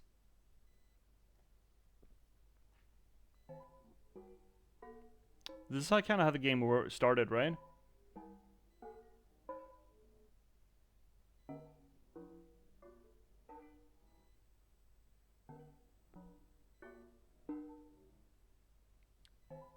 Oh, I don't like those size. And now white space is fucked. Now white space isn't. We need to get the keys. Tissue box for wiping your sorrows away. I don't think they're gonna work here. Picnic basket? Mari's picnic basket. Would you like to save? I wouldn't like to. I feel like it's incumbent upon me. A loose wire. There's no light bulb here. it did say in one of our reflections, when we talked to the coral tree, we had a reflection on the white space and the black bulb. I forget exactly word for word what it said, but it said something about keeping the words contained. Like the inversion of a light bulb that is supposed to radiate, the black bulb instead absorbs. And now where it's gone, there's no absorbing all of the woes, all of the texture of the world.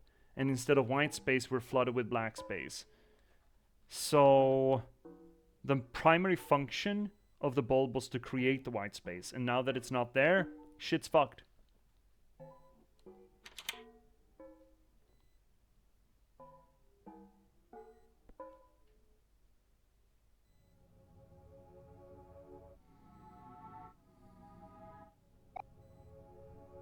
Isn't that just Basil?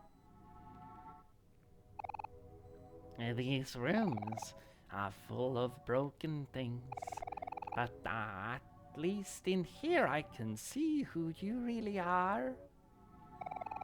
The world that you created above this one, did you make it to protect this place or to hide it away? That's curious, because if the black space that we had there is the same as the white space, then our white space hiding spot is actually in the subconsciousness. Taking a break, catch you later. See you later on the dark. Have a good one. Have a good break, buddy. Either way, it's become more powerful than you. I mean, who am I? OMORI at this point is really just a... I mean, he's compartmentalized to the point where this is not even his consciousness, well, his mind anymore, right? He's just a little... He's essentially a figment of himself at this point, so yeah, no wonder. He isn't the god of this place. He never made it, right?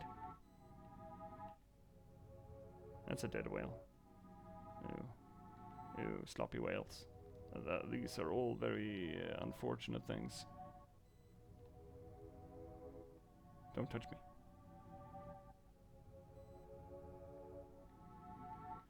And again, the window. As a symbol for passing on or moving on kind of thing. Oh, we can't? Okay. Never mind then. How many keys were there? Oh, Sperman. Oh, no. Oh, shit. Fuck you. Okay. You're just gonna bring us back, right? Excellent. And the doors go away. Love that shit. We don't need to fear doubling down. Getting doubles. Fantastic.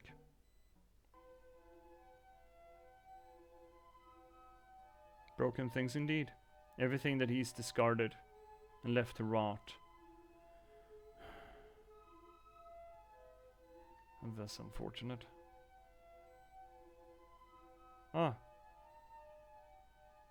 Self-portrait in a window. Eee. Lost in this confusion lies the root of everything. The truth that you've locked away. You must find it no matter what. You have to, for the both of us. For both the... But this is Basil's ghost, is it not?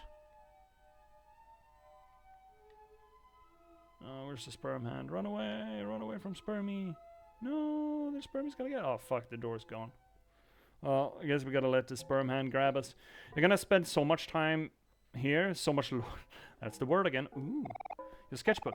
Take a look inside. Yes. Is it different? Oh, it's... The coloring is different, but the motifs are not. Is that seems different to me. A, B, C, D, E, F, G. Playground. The playground. What is that? I forget the original.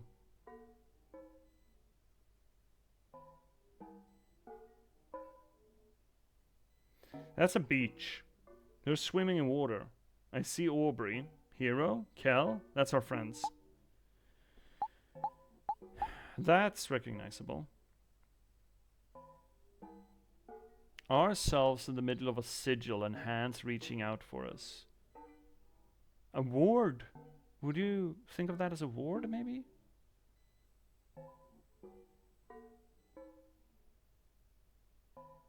If you want to see everything in a room, maybe. Black cat, kind of possessed by something else? Is he waking us up? What's that? Omori and Basil scratched out. Ghost is on someone's head, is also possessing someone. Scratched out shit, okay.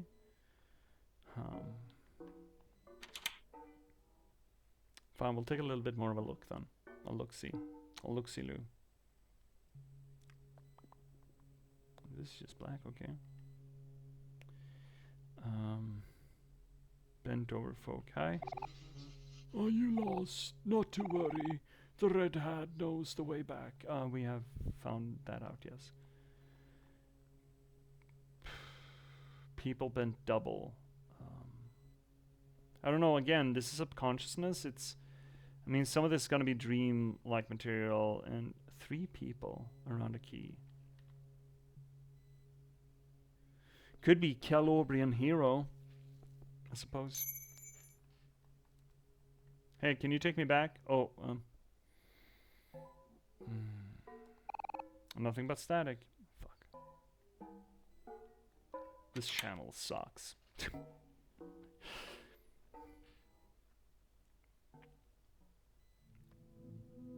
Our neighborhood. Or award-winning houses all. Some sort of, I mean, the platonic ideal of our neighborhood. Someone out with a hook? That's a little bit morbid. Oh, hi, dear moose elk.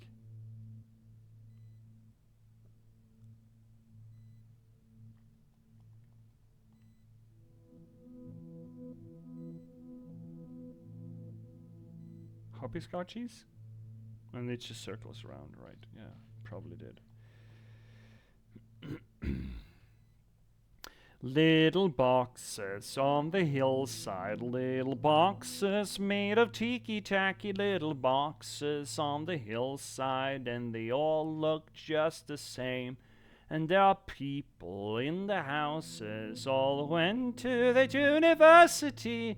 They're all made out of tiki-tacky, and they all look just the same. And there are stick men, and there's hook men, and there ghost little bit of yellow men, and they're all made out of tiki-tacky, and they all look just the same. When you hit the truth, you sealed a part of me away with it. Yeah, but that's, yeah, I mean, again, this is not a fucking surprise, right? Because if you gonna start picking and choosing which parts of your friends you want represented in your perfect little dream world, of course certain parts are going to be left over and they're going to be stuck somewhere, probably down in the subconsciousness, right? It makes sense. This is not as groundbreaking for our understanding of what's going on. It's really underlining how fractured Sonny's mind is at this point, right? To the point even where, who even is Sonny? Is there anything of Sonny left? Can he be put back together again? Humpty Dumpty sat on a wall, Humpty Dumpty had a great fall. Hey, Critical Suckler, Le Becile, no. How are you doing, buddy? Welcome to the channel. Welcome to this little corner of the universe, the internet, and all things Twitch, where we do literary theory to the games that we play. Sounds to me like you are a big fan of OMORI. No spoilers to me, but I'm gonna be, this is my first time through. I'm just picking at everything I can find, yeah?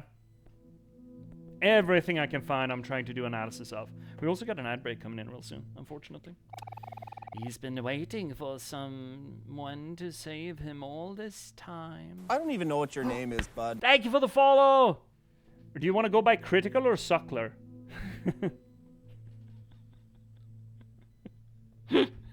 That's one hell of a choice there. One hell of a pick you gotta make. Or do you want me to call you by your full Christian name? Is the optional? Or is the more of a title? But again, yeah, this informs not so much us at this point, right? We already kind of know what the cosmology here is. On that day, when you became nothing, I was split in half.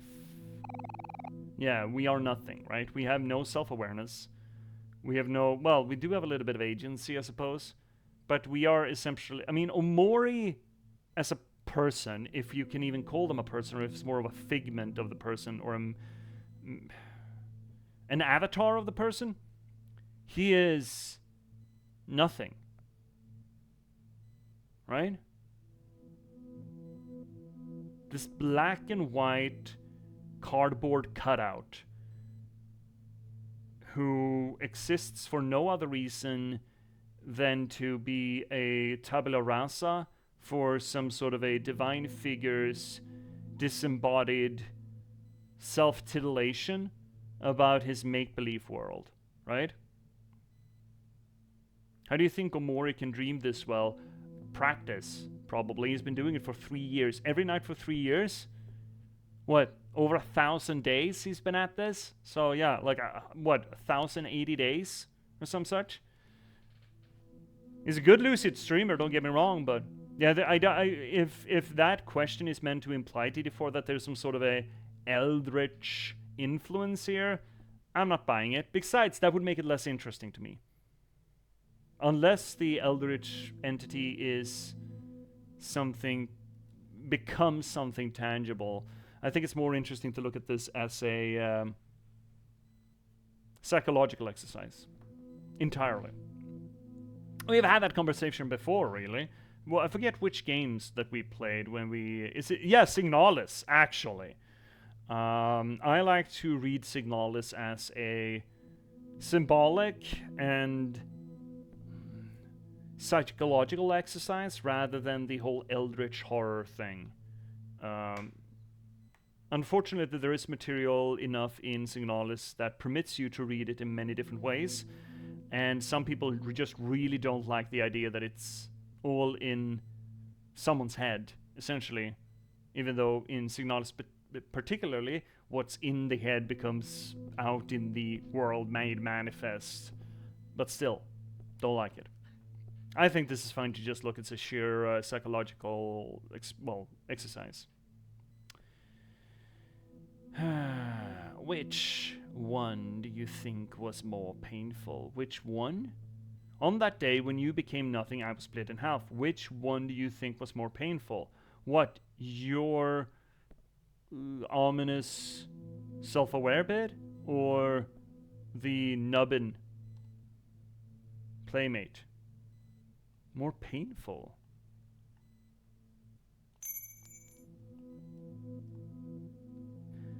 Is that a cat or dog? What is that? Static of. Oh. Sperm hand! Can I get a sperm hand in there? I need a sperm hand. Like I need. Oh, the ads are coming hard. We need to take that ad break. There's. Oh, well, fuck it. It's fine.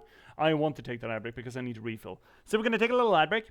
It's going to be a little over 3 minutes. I want to make some more tea. Even though it's fucking sticky out here, I want more tea. So we'll see you all here in a little over 3 minutes. If you get ads, tough. If you don't, you get some sweet tunes by our good buddy, That's So McDaddy. So stick around, and I will see you all after we cycle some fluids and do some self-care. See you all real soon. Bye-bye now. Where is it? There we go.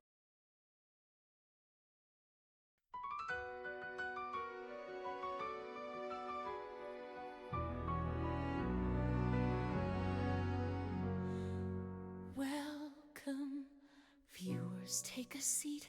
You never know who you'll meet. Stay a bit and have a read. Let J.P.S take the lead. Whether it's my books or one of my poems or games and story, you've come for glory. Let us dissect this plot. Let us discuss the protagonist. And if we can't cope with it, skida-ide blåskåp it. And don't hold your breath, I'm just an organism. Let's talk postmodernism. Lindberg will be heard.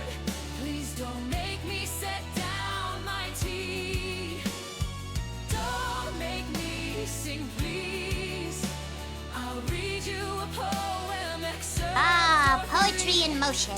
Triumvirate ride with me.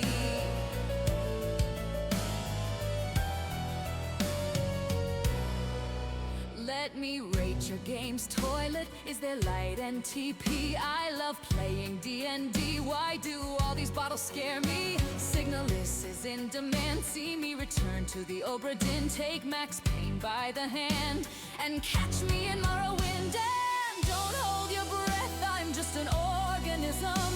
Let's talk postmodernism. Modernism. Lindberg will be heard. Please don't make me set down my tea. Don't make me sing, please. I'll read you a poem, an excerpt or three. This is the break song just for me.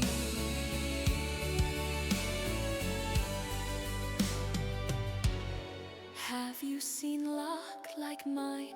They say my books are quite fine.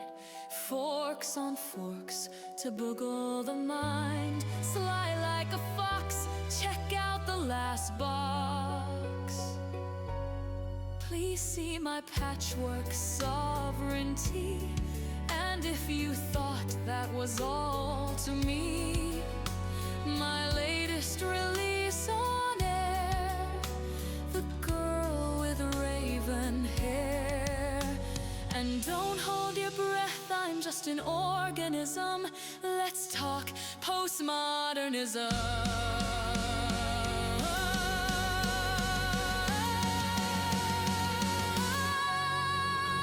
Lindberg will be heard.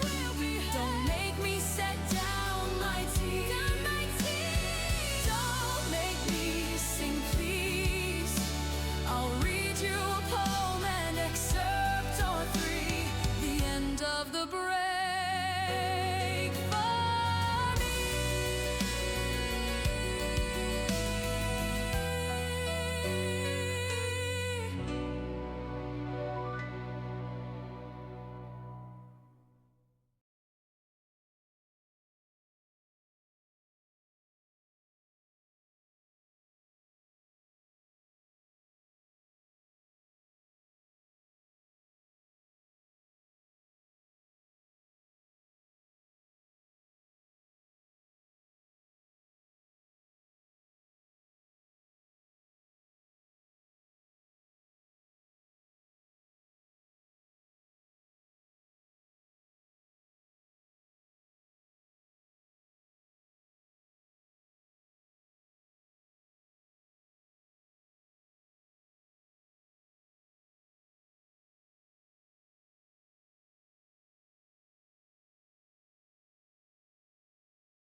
And we are back. OSW music. Yeah, Mac just absolutely hit a home run with that tune. And I did see that you redeemed a little poetry reading. I do love that one. I think it's a lot of fun. Before we get into that, I do want to tell you just shortly what we're doing or why we're here on the channel. Look, we're not just doing literary reads for shits and giggles, all right? We try to have a bigger purpose to it. Well, bigger. More selfish purpose to it, I suppose. So we do literary theory or literary readings of the games that we play, not just because it elevates the media, not just because it's fun, but for my own solipsistic wants and needs. You see, narratology and storytelling are near and dear to my heart because I'm an author. I'm a writer. I've been a novelist for the past over a decade at this point. I've written 9 books in that time, really fucking close to finishing my 10th. And I started streaming to try to promote that work to you. Most recently, you can find me in The Girl with Raven Hair. It is a bit of a subversion of the good old-fashioned adventure trope set in a post-apocalyptic Nordic folklore setting. I'm real happy about this one. I think it turned out great. I think it's a great novel. I think you should check it out. If you want to read more or something else, there's also the sort of soft prequel to the girl with raven hair in the Patchwork Sovereignty. Bit of a low fantasy folklore version of LA Confidential or Chinatown, also set in that post-apocalyptic Nordic folklore setting. And for that matter, the last box, a transhumanist cyberpunk thriller about the spontaneous eruption of sapiens in a bit of gaming code. You can find these things pretty much everywhere you get your ebooks or print-on-demand copies, but if you need any help finding them, there's a handy-dandy link down below. It's going to get you to jpspublishing.se, where you can find further descriptions of them and links to where you can get them. So, check those out.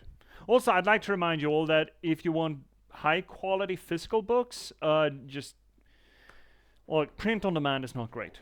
It's not great quality, and it's expensive, and it's certainly no benefit to me. So I got a little contact form on the page. I can hook you up with a copy. I can't promise that it's going to be cheaper for you, but I am gonna promise you that it's going to be a better quality book. All right, TD4. What do you want, poetry-wise? Do you want? So we usually run with a few choices here. Number one, something that you want me to read, that you're picking. Something that I like, poem-wise. Something of mine, because I have written some bit of poetry in my life. Quite a bit. I mean, I have 15 pieces or something. All in all, varying quality, of course. Or complete random. Because we do have, OOC found us a avenue for not generating a random poem, but rather picking a random poem out of some sort of catalog, I suppose. And we do a reading out of that. What do you want? What do you want? You got to pick one of those. Surprise you? Repository? Yeah, that's a good word for it. See, that's a very good word for it. I like that. Repository. Great word. So take a pick. 1 out of 4. More like steep. Just surprise you, feel so fucking open. Random? Random. Let's go random then. Alright. Boom. I'm gonna set this up. Boom, boom, boom. Poetry. Poets typewriter. Doot. Here we go. Right. Sonnet 98. We got Shakespeare. From you have I been absent in the spring, when proud-pied April, pressed in all his trim, hath put a spirit of youth in everything, that heavy Saturn laughed and leaped with him. Yet nor the lays of the birds, nor the sweet smell of different flowers in odor and in hue could make me any summer story tell, or from their proud lap pluck from where they grew. Nor did I wonder at the lilies white, nor praise the deep vermilion in the rose. They were but sweet, but figures of delight, drawn after you pattern of all those. Yet seemed it winter still, and you away, as with your shadow I with these did play. Alright, number one, it's one of his sonnets, which is, we've talked about this before, the sonnet is a very specific kind of poet. It's all about the rhyming structure of them, and the line structure of them. Shakespeare didn't create the sonnet, he cannibalized a Italian poet's work who designed this sonnet format, which is a bigger deal than people might give credit for, because at the time poetry was still kind of stuck in the pentameter, the old classical way of telling poetry. So the idea of creating a new whole rhyming scheme or structure to it, it's kind of a big deal. The Italian ones, though I don't know Italian, is kind of fucking cool, because it also requires every rhyming line to rhyme with 2 syllables instead of just 1, which is almost impossible in the English, which is one reason why Shakespeare kind of rewrote it. But the Shakespeare's sonnets are more famous. And as you can see here, we got spring, trim, thing, hymn. So we got an ABAB, CD, what then? White rose, delight those. So we got an EF, and then GG. 2 lines that are separated. So we essentially have 3 clusters of 4 lines doing an AB, rhyming structure. And when I'm saying A, B, I'm using the letters of an alphabet to represent which lines rhyme with which. So spring and thing, that's an A, let's say. Let's pick. And the trim and him, that's a B then. So the spring makes an A, trim, B, thing rhymes with spring, thus another A. You see how it goes. As for the material itself, from you I have been absent in the spring. I have not been with you at the beginning of the year. Now, generally speaking, when you're using poetic language, it's all about symbolism, really. It's like dream logic in a way. And the spring, when we talk about love, and specifically Shakespeare's kind of poetic, what was it? Elizabethan? There we go. Elizabethan poetic sensibilities. The spring would probably represent youth. From you, I have been absent in the spring. So I wasn't there when you were young. That's a little bit weird to say to someone you love, but it could very well fit with a child. I wasn't with you when you were young. From you, I have been absent in the spring. I wasn't with you when you were young. When proud-pied April, dressed in all his trim. When, all the flowers blooming and everything was at its height of beauty, hath put a spirit of youth in everything, that heavy Saturn laughed and leaped with him. Heavy Saturn, in this regard, would be the father figure, the cosmic father figure.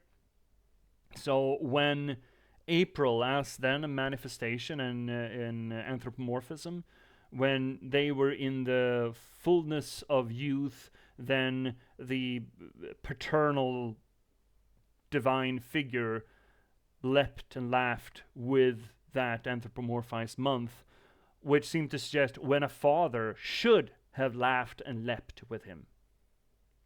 Saturn is Zeus kind of thing in the Roman pantheon, and thus represents the paternal ideal. And during this time, when I should have been with you, a father in such a scene, as a father should have been there to laugh and leap with you. Yet nor the lace of... Also the whole thing about Saturn and him, referring to a paternal figure and another him. Now, that's not to say that, gay love wasn't a thing in the late 1500s London. It was a thing. But it does seem to lean it towards more of a paternal relationship than a romantic relationship. Yet nor the lace of birds, nor the sweet smell of different flowers in odor and hue, could make any summer story tell, or from their proud lap pluck them where they grew. Yet nor the lace of birds, nor the sweet smell of different flowers in odor and in hue, could make me any summer story tell, or from their proud lap pluck them where they grew. I cannot tell you about your youth, because I didn't pluck any of these flowers where they grew. I wasn't there when the flowers bloomed. I wasn't there in your spring. I didn't see the flowers. I didn't pluck any of the flowers, so I cannot tell you stories about them. Now, the whole plucking of the flowers is a little bit of a sexual theme. It is. But, nor did I wonder at the lilies white. Now, white lilies is generally a death symbol, I believe. Nor praise the deep vermilion in the rose, which is generally, love symbol. They were but sweet, but figures of delight, drawn after you, you pattern of all those. So these symbols of life and death? It is white and red, but I don't think we're going to dig deep into the whole alchemical angle of this, like we did when we played Clair Obscur, for example. You are the source of all these beautiful words. That seems just a praise verse, really, to me. Yet seemed it winter still and you away, as with your shadow I with these did play. Yet seemed it winter still and you away. Death of a young child? winter came too early and I didn't have any blooms of spring or stories of summer to tell because I wasn't there. I wasn't there with you when you were young and then you were gone. And just with these shadows I had left, could I play with. Not with you anymore. Shakespeare did lose a child, right? That's when he started getting into tragedies, wasn't it? I do think that this sonnet, thus, is about Shakespeare having a sore conscience about being absent when the child was young, so he didn't have any stories to play with or tell about the child's youth. And then suddenly winter came and took you away. And I have only vaguest memories, just the ghosts, the shadows of you to play with. I like that read. I don't think it fits. I think the third verse is a little redundant, really. It's just a praise verse, I believe. Not my favorite sonnet. I do like the, what was it? Oh shit, I listened to one of those Ask Hank Anything videos with Hank Green, where he essentially brings on, cross-platform or pollination. Well, people from around the internet get together and ask him questions that are generally stupid, and he treats them with the severity that they do not deserve. And there was one that asked if Shakespeare could fuck. And Hank Green actually brings out one of the sonnets that seems to be a guide how to make a woman come. Which so there are some absolute jokers in there in the sonnet archive. This isn't one of them. It's nice, sure. It's poignant, I suppose. Not his greatest work. That's a crazy Shakespearean question. I mean, look, Shakespeare. A lot of Shakespeare is smut. It's just plain smut. Now, probably he was catering to an audience. He was kind of bringing theater. He was popularizing theater for the everyman. And to get people off the street and off the workday, you kind of needed to put some lowbrow shit in there. It's fine. Actually, from what I understand, it kind of started with trying to do public education works, where he dramatized the early history of England as a way of educating people in the history of England. That's where you got the historical plays. But not just of England. I mean, we have the whole Roman set of plays as well. But to keep people's attention, he kind of needed to add a little bit of something. But that only works really in the beginning of his career, I think, at the point where he needed to try to make a name for himself. Later, when we have the tragedies, where it seems a little weird to have the smut, there's still fucking smut. There's, atrocious stuff. Stuff you probably couldn't put on television today. You can only really read it today because, again, it's Shakespeare. Shakespeare can do no wrong, right? And the Shakespearean language and the allegory just doesn't translate really well unless you have an explanation for it or unless you read it really closely. Like, I'm thinking, for example, of Hamlet's. And I mean, Hamlet is a pretty fucking dark play. It's one of his great tragedies. I love Hamlet to bits. But there's a scene there when he's laying his head on Ophelia's lap and she asks him how he's feeling. And he starts going on and on and on and on and on about her pussy. Not just having sex with her, that's not what he's on about. He's literally asking her how her pussy's doing while he's got his head on her lap. And it's Hamlet, right? Guy's supposed to be either crazy, depressed, or manic about uncovering some sort of deadly plot. And there he is just harassing this poor girl. Like bro dude harassing her. Like manosphere harassing her. And you're like, what the fuck's going on here, buddy? I was never forced to read Hamlet. Hamlet is great. I am a big fan of Hamlet. Hamlet is great. I've done a little bit of studying of Hamlet. I did a paper on For example, the notion that Ophelia is in love with Hamlet actually isn't supported by the text. Everyone assumes that she loves Hamlet because Hamlet is a prince, but Ophelia never says that she is in love with Hamlet. And her behavior towards Hamlet on the page does not necessarily suggest that she actually has feelings for him. It's weird. It's a weird thing.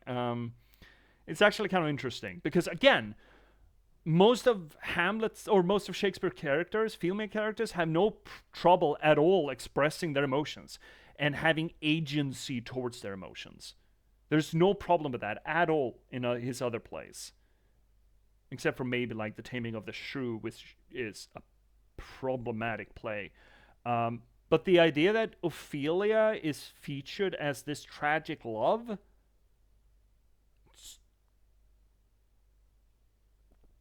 I argue the case that that's not it. Something else going on there.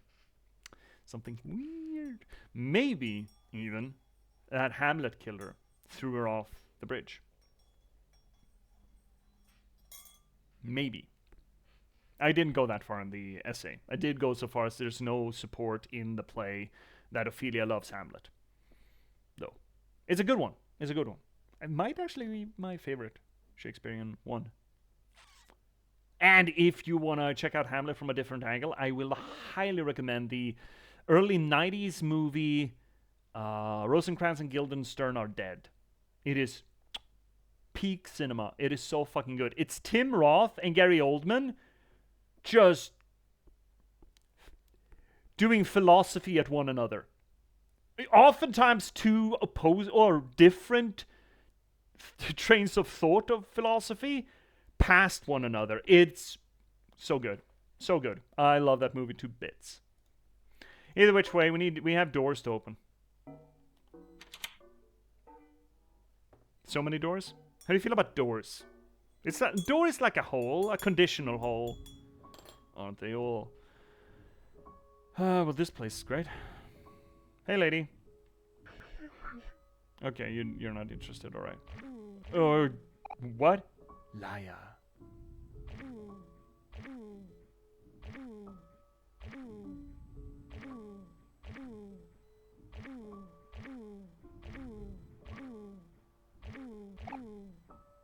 Liar.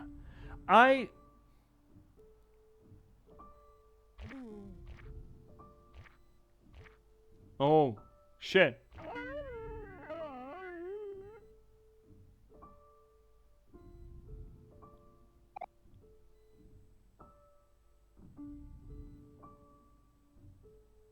Did we just step on a slime until they came? Liar. I think we did. I'm not gonna step on any more slimes. I don't like that.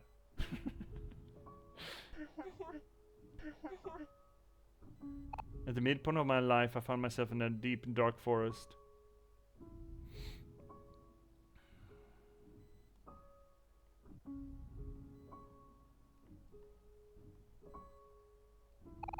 Liar, liar, liar. I mean, we would be, yeah. What? Okay. Oh. Man, the world is missing pieces. What is that? That's a township.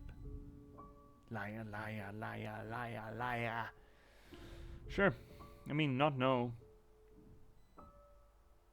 Oh, hi there, buddy. Something sunny. I love you. Oh, shit. I wanna... Okay. Something.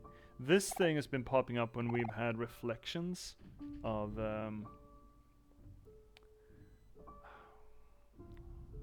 the reality of things.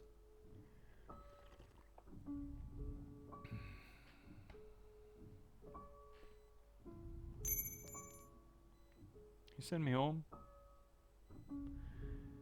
Take me home, spur me hand.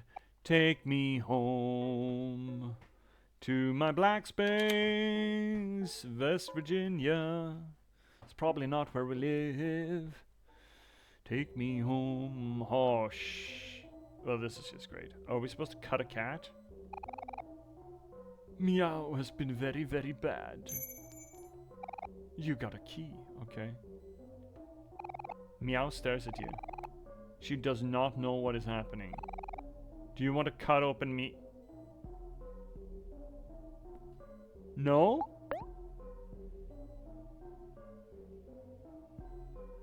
No? Oh, great. We're forced into it. Fantastic. Meow stares at you. She does not know what is happening. Do you want to cut her open? Well, this seems unnecessarily sadistic, but...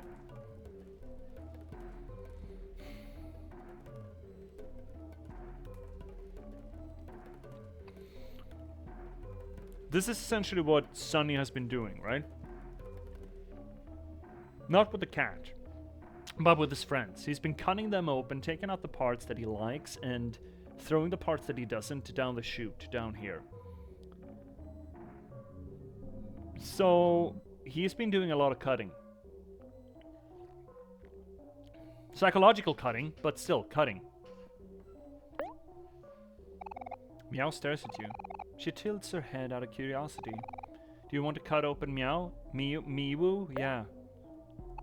Miwu stares at you. Her eyes widen. She wants to go now. Oh, okay. Do you want to cut open Miwu? Third time's the charm. Miwu stares at you. She struggles to break free. Do you want to cut open Miwu? Me, no! Can I leave now, please? Miwu stares at you. She struggles to break free. Do you want to cut open Miwu? No! Miwu stares at you. Her eyes are filled with desperation. Game, what the fuck are you doing? I'm just a little guy. I'm just a little streamer. Why do you have to do this to me? You want to cut open Miwu? No! Miwu stares at you. She tries to scream, but there is no sound.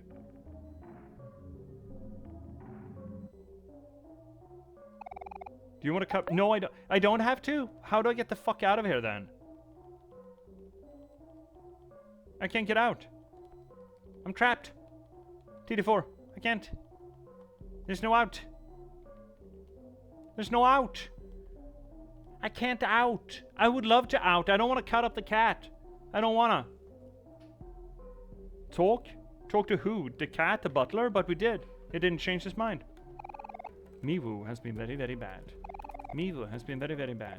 Miwu has been very, very bad. Miwu has been very, very bad. Miwu has been very, very bad. Miwu has been very, very bad. Miwu has been very, very bad.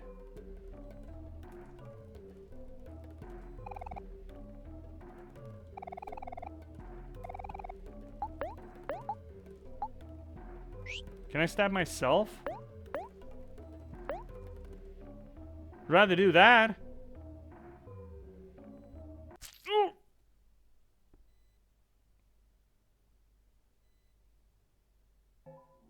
Great. We didn't have to cut cat. Love that. I love not cutting cat. Let's keep calling it cat instead of the other word. This is marginally less bad. Oh, flower hat. Usually there's some dialogue, but it didn't show. Oh, well, shit. You got a flower crown. Huh, I wonder whose that is. I got nothing. I got nothing. Oh, these melons are empty. Hey Basil, I got your head. Crown. You're in color. You're in full Technicolor. Interesting. And this Basil calls me OMORI, not Sonny. We can make so many jokes after this, huh? Right, it was Michael Caine, right? OMORI, you came back for me. You came back. You came back for me.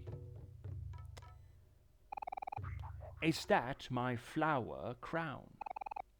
I'm so glad you found it. Great. Let's get out of here. I'll follow your lead. Great. Party member. Dead. Still nothing in the poops. Growing watermelons here has been fun, But what I really miss, my flowers back home. How are they doing? Did you take care of them while I was gone? I mean, I did, yeah, but not enough apparently. Watermelons sure are delicious. We used to cut them up, and eat them all the time at the beach. I can still see Kel with those watermelon seeds all over his face. Ha ha. Summer vacation with friends was the best, wasn't it?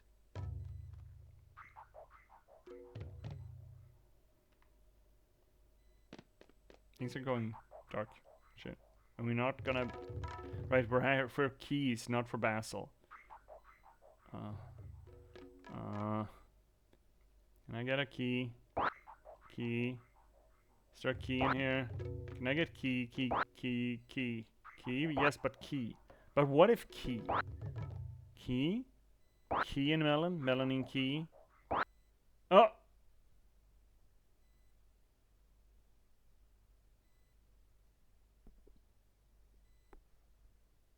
Nobody saw that, right? Nobody saw that, right? Not beating the watermelon allegations. No, apparently not. Oh, we stepped. Oh, no. Oh, no. Oh, no. Oh, we got Basil on us. Fuck. Hey, sperm hands. Could I get clean up in aisle 4 here? There's watermelon and only watermelon in aisle 4. Can I get some cleanup in aisle 4? Hey, Mrs. Sperm Hands? Can I get some sperm hand help here? Yeah, please, sperm me away. Well, that was delightful. So what, the implication there is that we are the cause of his death. I do think there's going to be a suicide attempt from Basil's side on day 3. Or someone's going to try to kill themselves. If it's Sunny, Aubrey, or Basil, I do not know, but things are going to get fucky. Usually coral doesn't grow like that, but...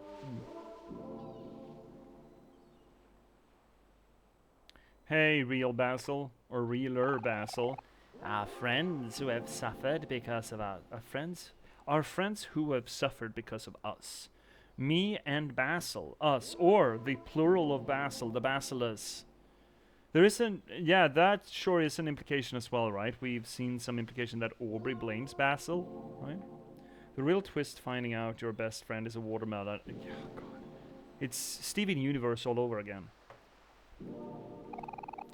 Can we still call them friends? I mean... No matter how much I want it, things can't go back to the way they were before.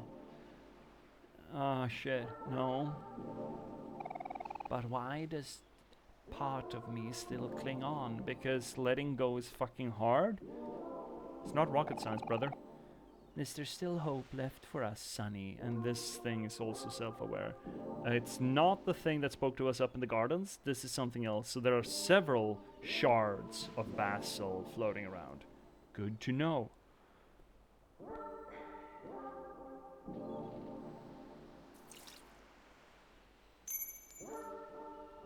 Fish. Garden fence. Don't you hate garden fences on your beach property? Fucking hate garden fences on my beach property. Hey, Miss Guy. Oh, shit. Oh, you're strange. Why is you so strange, buddy? Can I get a sperm hand? Need another sperm hand. Hey, buddy. Yeah, come and get me. Have we really gotten all the doors? No. We should get more doors then, shouldn't we? I think we should get more doors. Shouldn't we get more doors? I think we should get more doors before the red one.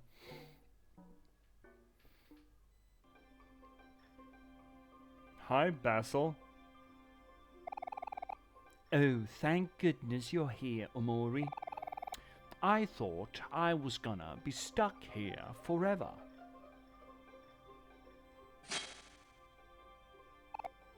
Phew, that feels so much better.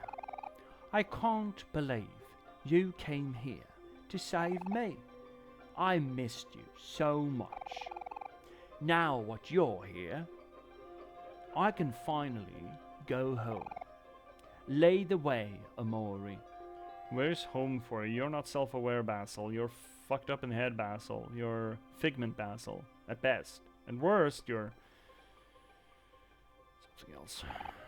You know, I think spiders are really misunderstood. Not ominous at all, buddy.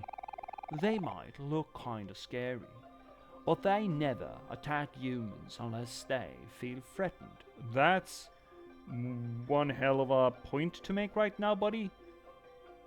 That accent is killing me. Good way or bad way? I can't with your Basil. Look, I don't know. I think Finnick did Basil previously, and I can't remember. I can remember Aubrey, and I most distinctly remember Hero, but don't remember Basil, and I just like doing the Michael Caine, so here we are. So how should Basil sound? Or will he forever sound like Michael Caine, or a bad Michael Caine at this point? Also, what are those things? That's a skinless snake hand? It's fine, great. So, this is a little ominous, so don't blame something for lashing out and hurting others when they're threatened. Not to mention, they're also one of my biggest helpers when I'm gardening, since they eat a lot of the pests that can hurt my plants. It's all about the balance of nature. Balance of nature. That's also really a bit... Why are you glitching, dude? I really don't like that. Could you stop?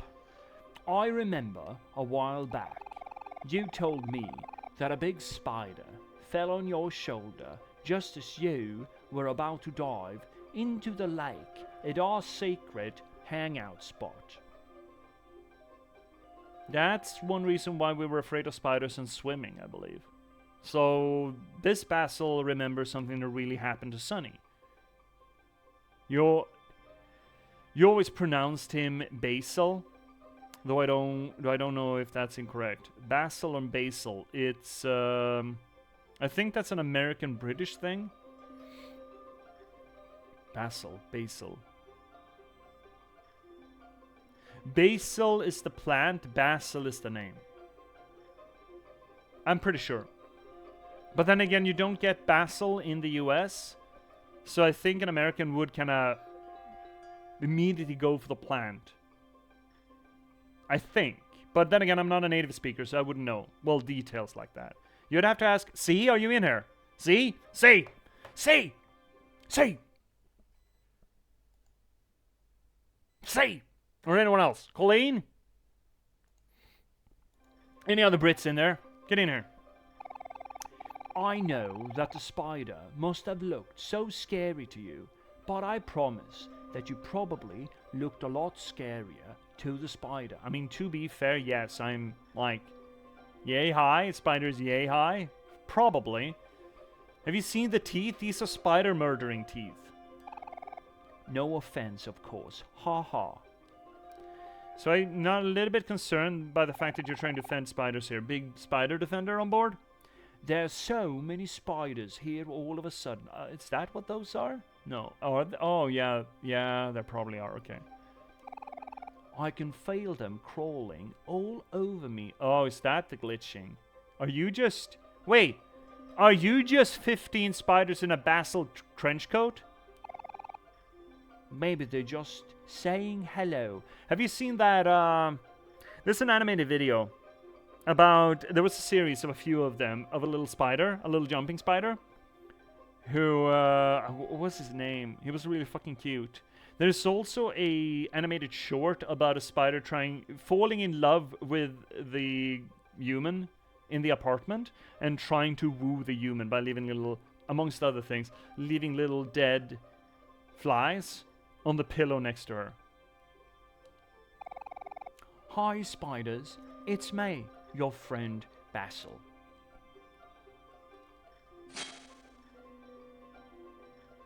I am pretty sure that they never say the name as Basil. I'm pretty sure. Oh, that's something. Oh, the legs are coming. Ah, they're biting me. Oh, I'm probably just scaring them. There, spiders. It's okay. I'm not here to hurt you. They're biting him. He is turning into 15 spiders in a basil trench coat. Basil, are you fucking not? Now I'm fucking itching. Oh, dude. There are so many of them, I can't get them off. OMORI. Can we, just not be close to him? OMORI, please. Help. So, here's another little thing. I don't think this is about spiders. We have had, 3 interactions with Basil in the real world. And Basil seems to not be okay. Basil, he has a minder, he's living with a nurse, number 1, that takes care of him, quote unquote. He had a real weird moment when Kel said that OMORI Sunny was moving away. Real weird. And I think these spiders might be a symbol then of Basil's anxieties. And they're just sort of swamping him. And OMORI finds that repulsive, or Sunny finds that repulsive, stepping away from him. While Basil only really needs OMORI, or Sunny, technically. Not that that disqualifies Sunny's fear of spiders, it's just that I think he's using the spiders as a symbol for the other thing that he's repulsed by. Oh shit, yeah, he just became spiders and he went away. Can I get that fucking bedeep? I need a bedeep, like I need a... Is this up or down? Down, okay, fine. I'll do down. I'll down. I can down. Key. Can I get another sperm hand? Can I get a sperm hand on aisle 4, please? I need to be taking... thank you, sperm hand. There was more door. 2 more door, at least. 3 more door, at least. Barren Waste, Steppy Steps. Great, love Barren Waste and Steppy Steps. My favorite combination of barren and steps. Except for Taffy Tree. I don't know, fucking know, man. And Goop. And water. And real basil. I miss you, Sonny. I miss you, Sonny. You were always someone I could depend on to listen. Because I don't say any goddamn thing. My problems, my hopes, my dreams, you knew them all. And then I went away. So if you're still there, please let my words reach you one more time. If you're still there. Would this be some sort of an indication of what current real Basil is going through then? It's a little weird if he projects into Sunny's dreams, but I mean, not that weird technically because it's... Oh, a sunflower, single daisy. Oh, daisy. Right, you're right. I'm wrong. I'm not a flowersman. Spermant! Okay, we have more door. 3 more. Fuck, there's so many doors. I guess there were quite a few keys. Basil or OMORI, they're all faceless, and this is gonna be fine. And that's a half. Okay, so this place is fucked. Oh, that's a key. Great. I love getting keys because I don't like this place. Can I get a sperm hand? I would love to get out of here. Thanks. Can I check how many keys I have? No, that button, that bumper is not working. Well, hopefully there's just these 2 left. God, it's sticky here. Oh, God. Today is not a bueno day. Whoa. Sticky, sticky, sticky. Sticky, sticky, sticky. Bed? Well, how do you rate this bed?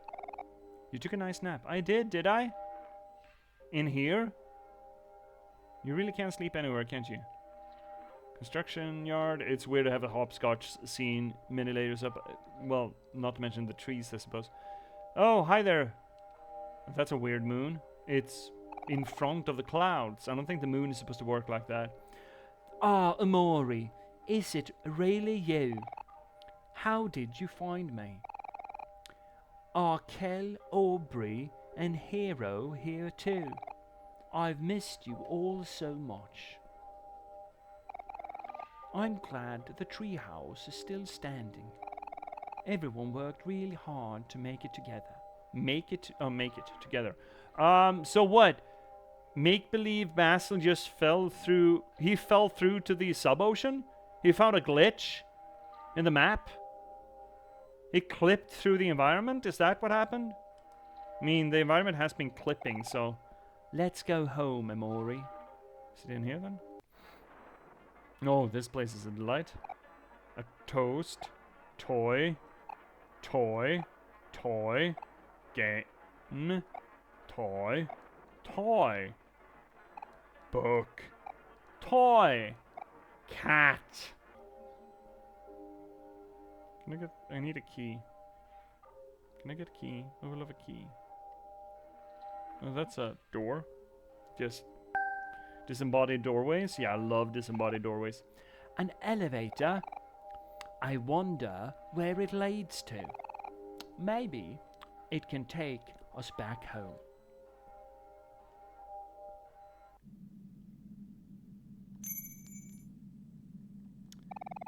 Where do you want to go? Take him back home. Take me home. I don't think it's gonna matter, right?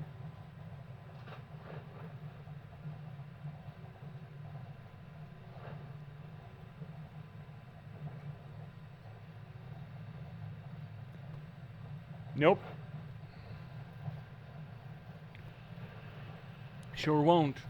Let me just see who's up and about in case of stuff. Actually, while we're in here, could I get a kissy poo? Can I share something with you? OMORI?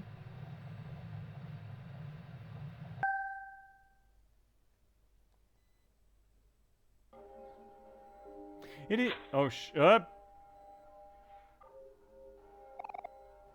Hold on, OMORI. I seem to be decapitated by the ghost elevator. I think I'm stuck. Could you help me out?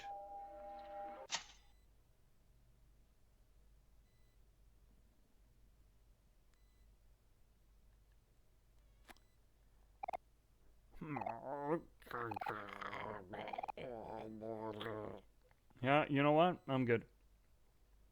Sperm hand, you cannot take me home quick enough. Take me home, spermy hand. I know there's another door. West Virginia, Mount Mama, take me home. Well, that's great. I love that. Yeah, great. Just have a lady hanging by her hair. That's delightful, really. Empty fishbowl.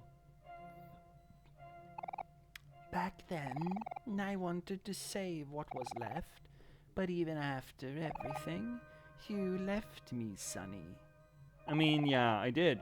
Like Aubrey's already been on our case about it. Like, where were you? You all ran away in one shape or form for the past 3 years. Either moving away like Hero did, or OMORI just locking himself up, Basil absolutely breaking apart, and Kel being fucking Kel and just ignoring it. And Aubrey was left alone with everything. So everyone left everyone, essentially. This friends group, essentially, well, it's not very friendly, is it? It's not very supportive. Now, again, they all suffer trauma. And managing trauma, it's really hard to help other people deal with trauma when you're yourself suffering from trauma. Still, though. Even seeing you now, it's hard to think straight. I can feel my heart hurting and I want to cover my face and hide.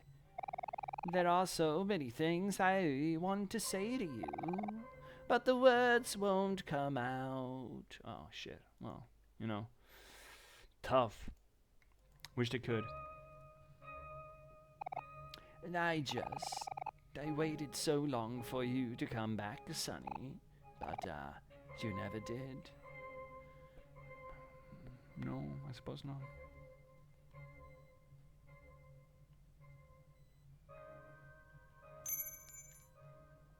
Sperm hands. Sperm hand? Get. Did we have more doors? I think that was the last one, right? Doors. Door. Fuck. It's another door.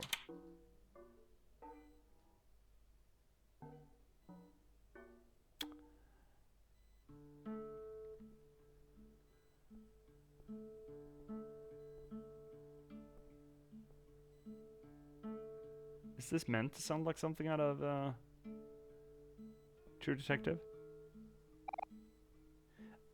OMORI. Psst. OMORI, I'm right here. In a hole in the ground. Are you a fucking hobbit? Ta-da! Surprised to say me, I've been hiding out in this stump since I got here. I'm not best at defending myself, but I think I'm pretty good at surviving at least. Anyway, I knew you would come and save me, OMORI. And I'm sure we will be able to make it out of this place now that you're here. This place seems a little dangerous, but I trust you. This seems like the opening number to something out of True Detective. Hey, OMORI, you're acting kind of cold. Uh-huh. Did I do something wrong? I mean, you're made out of spiders and you just got your head decapitated by an elevator, but you know, it's fine. Everything's fine. Take a ride. Take a ride! Sure, let's take a ride. Oh, well, this is great. The hand-drawn art is very strong. In the game in general. OMORI, I don't like this place at all, and I didn't have time to read all of that. But at least we have each other. Haha. Yeah, at least that. Actually, there's something that's been really bothering me. Would you care to hear me out? Yeah, sure. Let's just get into this tunnel together, which is a sex metaphor, by the way. And out the tunnel again. Oh. Well, that's fucked. Oh no, the tunnel turned my disputable friend into a toy. Do you want to take... No. I want to fuck off. Get the key and just... take me home, Oh, take me home. Country road, take me home. Oh, 3 sperm hands? Oh, they're gonna take me home so well. I'm being so well received at home. Okay. Fuck, God. Oh, come on. How many fucking doors are there here? Alright, well, let's keep dooring. I guess we're not getting to day 3. God, it's sticky in here. Oh, this place is even better. Hi, buddy. Oh, you're just a... okay, well, you're all delightful. Yeah. Can I get a sperm hand? Sperm hand. I mean, there are here. I'm just looking. While I was screaming for help, I was just looking. Oh, come on. There are so many fucking doors. God, shit. Okay, fine. Let's door some more. If they're that quick, please be that quick. Time to get up. Time to get up and get to work. Oh, what's that? No! We missed something. Fuck. Go on.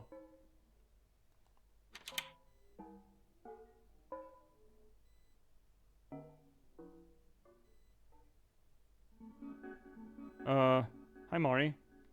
Are you okay, Mari? Mari is here. Oh, that's ominous. Mari's there and here and a little bit of everywhere. That's Aubrey. Aubrey's here. Great. Kel's here. Great. Yeah, fantastic. And Basil's here. Yeah, you know what? Everyone is here. Everyone is here. And then we got a little hero, I suppose. Hero's here. Great. Everyone is here. Mari's here. Okay, are we just circling now? Or we're just circling now. Where the fuck are we supposed... Oh, there's Key. Great.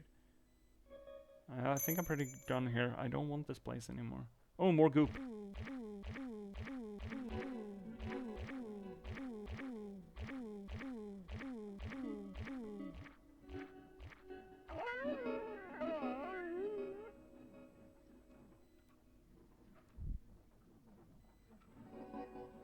Like, I'm not the only one reacting to that, right? I'm not the only one who has a little bit of a mixed impression with that. Am I? I can't possibly be the only one. I'm not the problem, right? Right? Oh! More number station. Take me home, hand.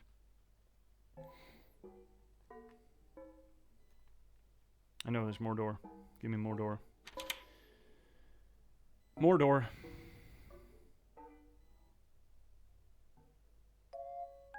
Ah. Well, this place is great. I love this place. It's so comfy. And nothing bad could ever happen here. Surely. Omori, you're here. Oh, I'm so relieved. I tried finding my way out, but I kept getting lost over and over. I'm sorry. You must be tired of saving me all the time. Maybe I should have tried harder. Yeah, the problem is you, right. Yeah, right. Blame yourself. That's great for mental health. Anyway, everything is fine. Everything is fine. Everything is fine. Everything is fine. Every little thing is gonna be alright. Everything is fine. Now that you're here, let's go home. Let's do that. Yeah. Let's go. Yeah. This music is so overly childish too. The whole time I've been here, I've been looking through my photo album to keep me company. When I was feeling scared, I would look at all our happy memories together. It really helped me keep my hopes up. Great. I feel like there are some photos missing, but maybe I'm just imagining things. How are Aubrey, Cal, and Hero anyway? I hope you all didn't worry too much about me. Everyone's actually forgotten all about you, Basil, so you can just go back in the bin. I can't wait to see everyone again.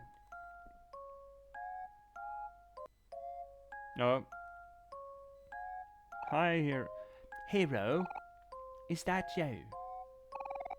Omori, look, it's Hero. You didn't tell me everyone was already here. Hero silent. Yeah, the world's falling apart. Yeah, everything's fucky. Everything is fucky. Everything is fucky when you're part of a gang. Sperm hand bridge, great. Fantastic. Yeah, so our subconscious is not falling apart at all. Cal, Aubrey, it's so good to see you guys. Ads are coming up. Take cover. How have you been? Did you miss me?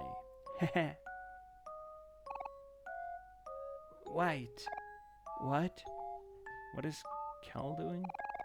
What are you guys doing? Oh, you're bullying him. Whoa! Dude, don't hit Basil over the head with a bat, please. Omori? Oh, fuck, you murder him, Aubrey. Wait. Yeah, shit, you just... Well, I mean... Oh, God, music's getting great here. That's a great profile picture of you. What was that? The Texan. Or Southern. Kel and Aubrey have been fighting a lot again. I would think they'd get tired of it after a while, but they're both just so full of energy. Hi, Omori. We were hoping you'd come by soon. Want to play cards with us? We were just about to start another game. Man! Aubrey always gets what she wants. Okay, so they're just not interacting with the fact that they just murdered Basil. Probably for the best. Hey, buddy, do you have a... What's with the uwu face? Could you fucking not with those eyes and that uwu? Please, stop. Where's the key? I want the key. I want to get out of here. Please, please give keys and give sperm fingies. Hey, sperm fingy, take me home. Okay, are we done? Are we quite finished here? Sir, I'm ready for my intervention right now. Please, can I have an intervention real soon? Please, please. Okay, we're done. Great. Love that. I guess we're saving. Right, yeah, whatever, man. Yeah, you just... Okay. End of the rainbow. The monochrome rainbow. A statue of a religious figure. You feel as if it is judging you.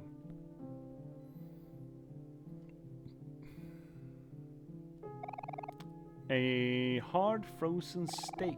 Would you like to eat some? No. I'm good.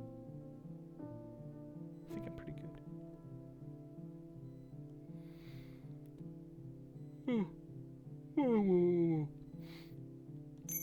Key get. Okay, yeah, sure, I guess we'll save that as well. Okay, but this is not just me.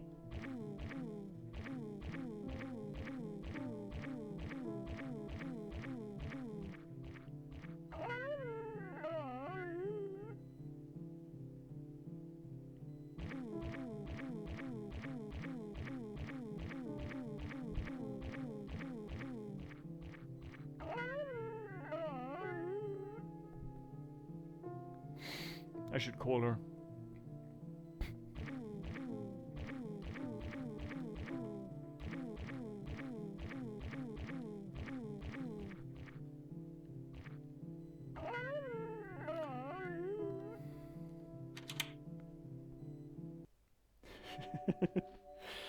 Oh, hi, every shaky shadow person here. Pitter patter, pitter patter, snip, snip, snip, snip, snip, snip, snip, snip, snip, snip, snip. Oh, hi, Basil. You look healthy.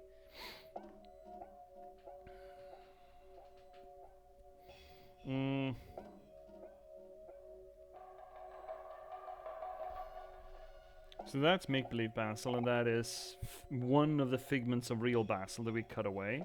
Sonny, the truth is here. Oh shit, got something in my eye. Wait a minute.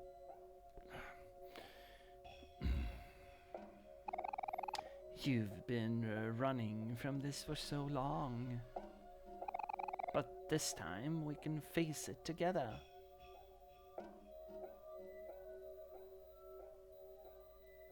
Yeah, you're gonna join back up with Basil here. We're gonna get a Ultron version of Basil, please.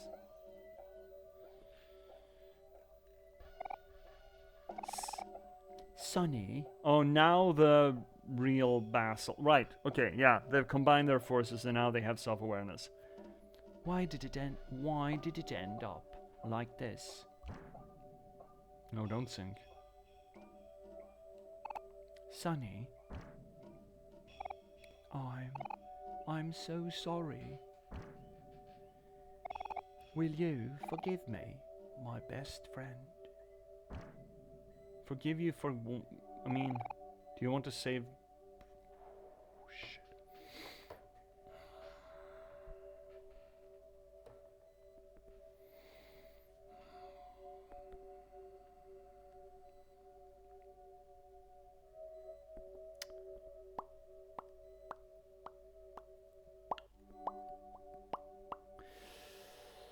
So... yeah, huh.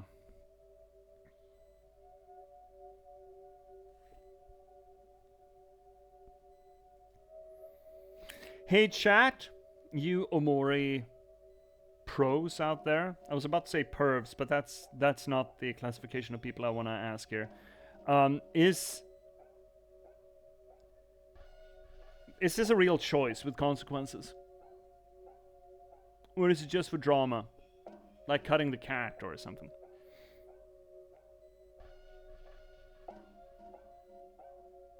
I mean, I'll find out. Well, it would be pretty fucking stupid to pick no and then not getting to do it again. I've never clicked no.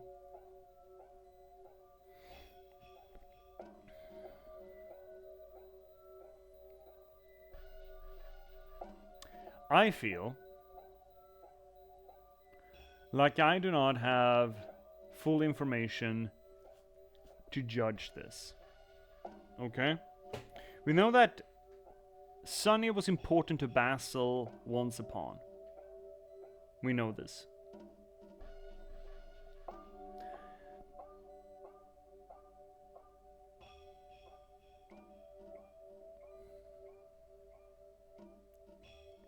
We know that Aubrey blames Basil for something tremendous.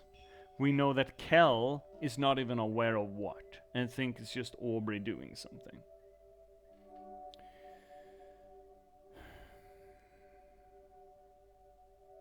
We know that the garden machine of the make-believe removed Basil, so that Kel, Aubrey, Hero, and OMORI could play together without him. But it was OMORI who clung to Basil. And then they progressively forgot about him.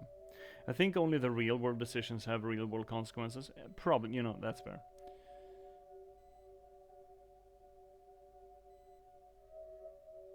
We also saw that at least both Kel and Aubrey acted out against Basil. We know from Basil's own voice that Aubrey is a person who does what she thinks is right. She has integrity.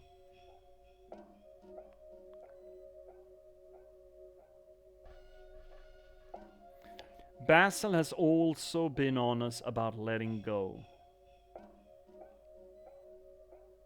Why do we cling on? What makes us cling on so?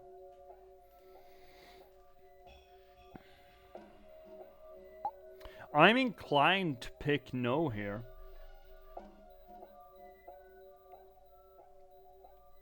Because saving Basil seems to perpetuate the ignorance of Basil having some responsibility for something.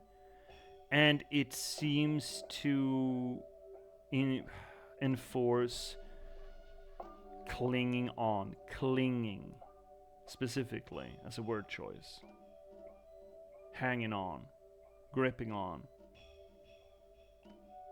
And the moment that self-aware Basil entered make-believe Basil, the amalgamation of them started to sink.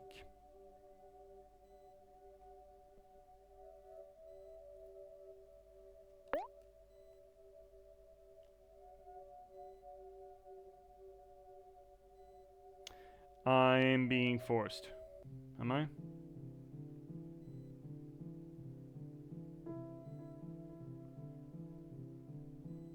Am I?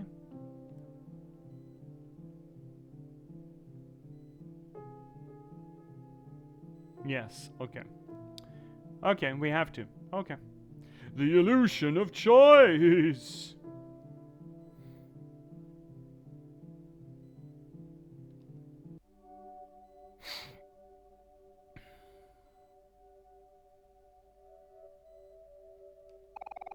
Sure. Fine.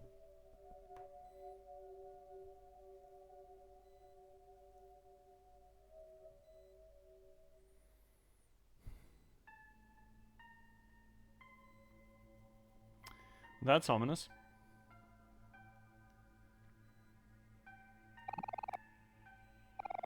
There's something out there. It's calling me, and it's calling you too. Yeah, it's the real world. I realize that it's scary for you, Basil and Sunny, but you kind of have to face the music on this, boys.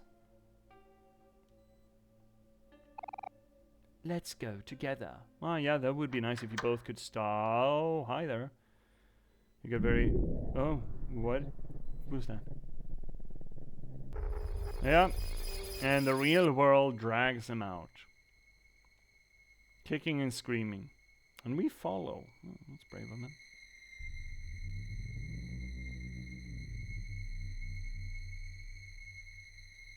Drags him through life. Tortures him. And he tries to stay away. He tries to pull himself back, but he can't.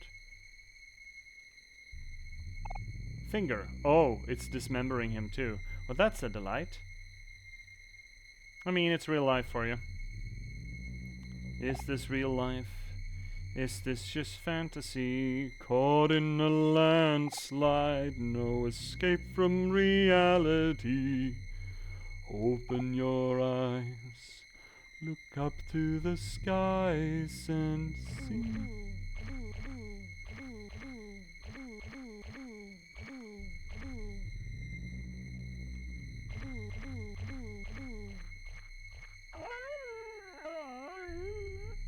Oh, what's that? You're really good at singing Bohemian Rhapsody? Well, great. Sperm Hands got him? Oh, they're pulling him apart. Great. I'm so sorry. Will you forgive me, my best friend? You don't seem overly concerned about the fact that you're being pulled apart. Please, it hurts. Tell them to let me go. Wait. What are you doing? Tell them to stop. What are you doing? Please tell them to stop. Help me. Are you stabbing him? You stabbed him. Oh, that's great. I thought Kel took away your knife. Oh, you stepped all over him. Okay, so you did not forgive him. Yes, okay, Basil is not the villain per se, but he sure did something bad, supposedly. Okay, great. And then we climb back out of the subconsciousness. Those are interesting hands. What is hand throne? Hand pooper? This is the weirdest shitter watch we're gonna make ever. Okay, cutscene.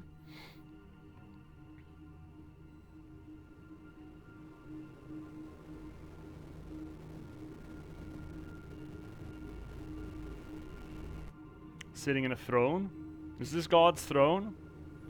The super self's throne of creation? And these are the hands that mold this cosmology?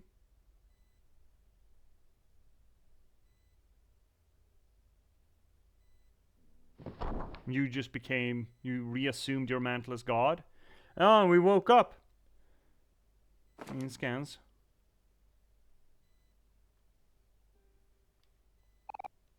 A wardrobe. So now we're in real life. That is just Kel. Or who is that? Snore. Yeah. Snore. Someone's playing music.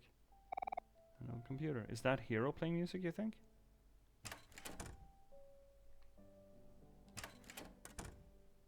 Pisser. Bathtub.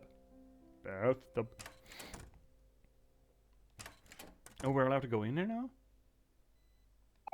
Mom's bed. Right. The mattress is too hard for you to sleep comfortably. An empty picnic basket. Would you like to save? Yes.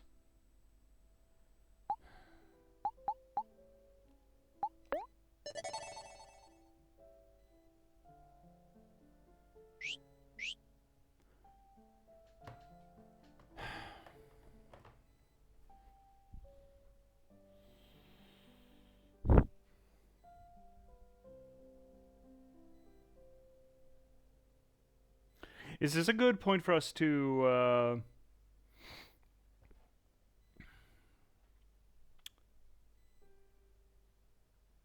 move on? Are we doing our extra segment today? Our Sunday night entertainment. We don't have Finnick here tonight. Do we have a bun?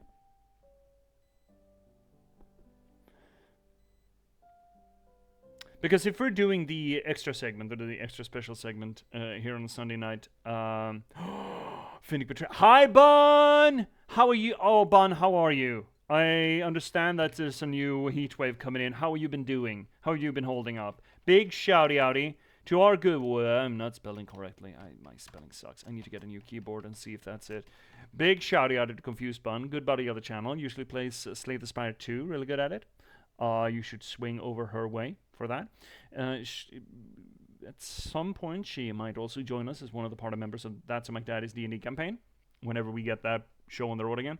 And yeah, go swing by. She's a great artist as well. Did all of our character portraits for us in the campaign, amongst other work. How are you, Bun? How are you doing? How are you feeling? The heat is still bearable, but I had a busy week with plenty of delays to all my plans. Oh no, one of those weeks. It's still bearable. Well, that's good to hear. Are you down for some 34? Are you down for some shenaniganery? Are you... Are you... You're sure? Yeah, okay, great. Well, in that case, this seems to me to be a pretty fucking sweet spot for us to tie it off, yeah? Isn't it? We woke up by assuming the throne of God of our own creation. Seems to suggest we might have started everything all over again and the hands started moving again.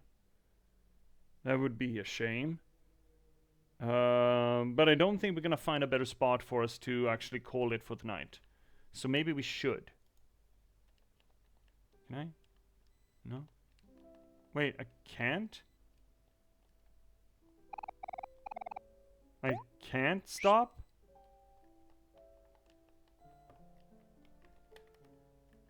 There's no such thing as an option screen. But you know what? I'm not one to let a little thing like the lack of an option screen deter me from just fucking killing it when I want to. It is a good point to stop, right? Isn't it, TD4? It feels like it. And after that send-off, it felt prudent. Holy shit. Okay, so we finally got through that nightmare. I don't think it revealed too much to us at this point. I mean, we already know about the whole subconscious thing. We have had indication that Basil has done something.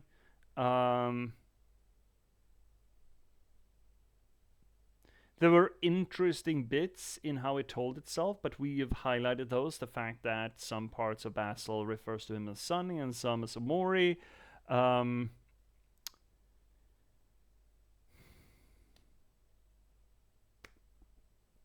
I think we touched upon most of it. If you think we missed anything in this segment specifically, pick it up either in the Discord. There's a digest channel there that's meant for us to sort of talk about what we're playing currently and carry on with these analyses off screen, as it were, or for that matter, just stick it up to the YouTube comments if you want to immortalize it there instead.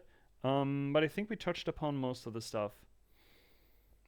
Wow, this game is a little long. And it's got a little bit too much of the lol random. Now, however, I do realize that the lol random has a purpose. For the same reason why it had a purpose in things like the Freebird games. Now, I also thought that the lol random was a little bit, or the silliness there, sometimes leaned a little hard. But it's needed to offset the depth, or the drama, I suppose. It's like salty and sweet kind of thing. You need both, or you want both of them to highlight each other kind of thing. And if you want to highlight the drama, you kind of want something to level it all out a little bit, maybe. But that's going to be it for OMORI for tonight. Thank you so much, everyone, for watching. This is a little corner of the universe, the internet, and all things Twitch, where we do literary theory to the games that we play. That is to say, that we do close reading, structureless analysis, deconstruction, whatever we can get our hands on, try to make sense of maybe not so much what the story is, but rather how it's being told, how it works, how it functions, how it fits, and how it interacts. We do this work, not just because it's fun, not just because it elevates the media, but for my own solipsistic wants and needs. You see, narratology and storytelling are near and dear to my heart because I'm an author. I'm a writer. I've been a novelist for the past over a decade at this point. I've written 9 books in that time, almost done with my 10th. And I started streaming to try to promote that work. Most recently, you could read me in The Girl with Raven Hair. This beautiful piece of fiction can be yours. It is a bit of a subversion of the old adventure trope set in a post-apocalyptic Nordic folklore setting, which I'm really fucking happy about. I think this one is great. If you want to read something more or something else, why don't you check out the Patchwork Sovereignty. Kind of a soft sequel to The Girl with Raven Hair. It's not necessary to read it first, but, you know, they're kind of connected. It's more of a low fantasy folklore version of LA Confidential or Chinatown, set in that same post-apocalyptic Nordic folklore setting. Or, for that matter, something completely different in The Last Box, a cyberpunk thriller about spontaneous eruption of sapiens and a bit of gaming code. You can find these things, further descriptions of them, and where you can get them. In the first link down below, it's going to get you to J.P.S. If you want to join this growing community here on the channel, second link down below is going to get you to our Discord. If you want to check out what previously we played here, third link down below is going to get you to our YouTube archive. And if you want to give a little bit of kickback for the work that we do here, well, of course, you have the infrastructure of Twitch itself. Don't forget to spend your Bezos buck. It's essentially money on the table. It's taking money out of Bezos' pocket. Literally. Don't have to spend it here, but you should spend it somewhere. Or, the point of it all, ABBB, baby, always be buying books. Buy the books, read the books, review the books, or just refer the books. Anything that you can do to help put these things into the hands of people who might enjoy them, that's the point. That helps the most, really. So please. But if you don't want to do any of that, or you already have, and you still want to give a little bit of a kickback for the work that I do, well, we're not. Fourth link down below is going to get you to my Buy Me a Coffee page. Now, that being said, on Twitch, we still have stuff to do. We still have things to get into. But before we get into it, let me send off the people who don't get to get into that stuff. Hi, YouTube. Thank you so much for watching. You're a delight, as always. You don't have to wait until next we're live to watch more of this stuff. You can just click on whatever hovering around my head, and you're going to get it. So until you do, thank you so much for watching. Keep passing the open windows, and good night.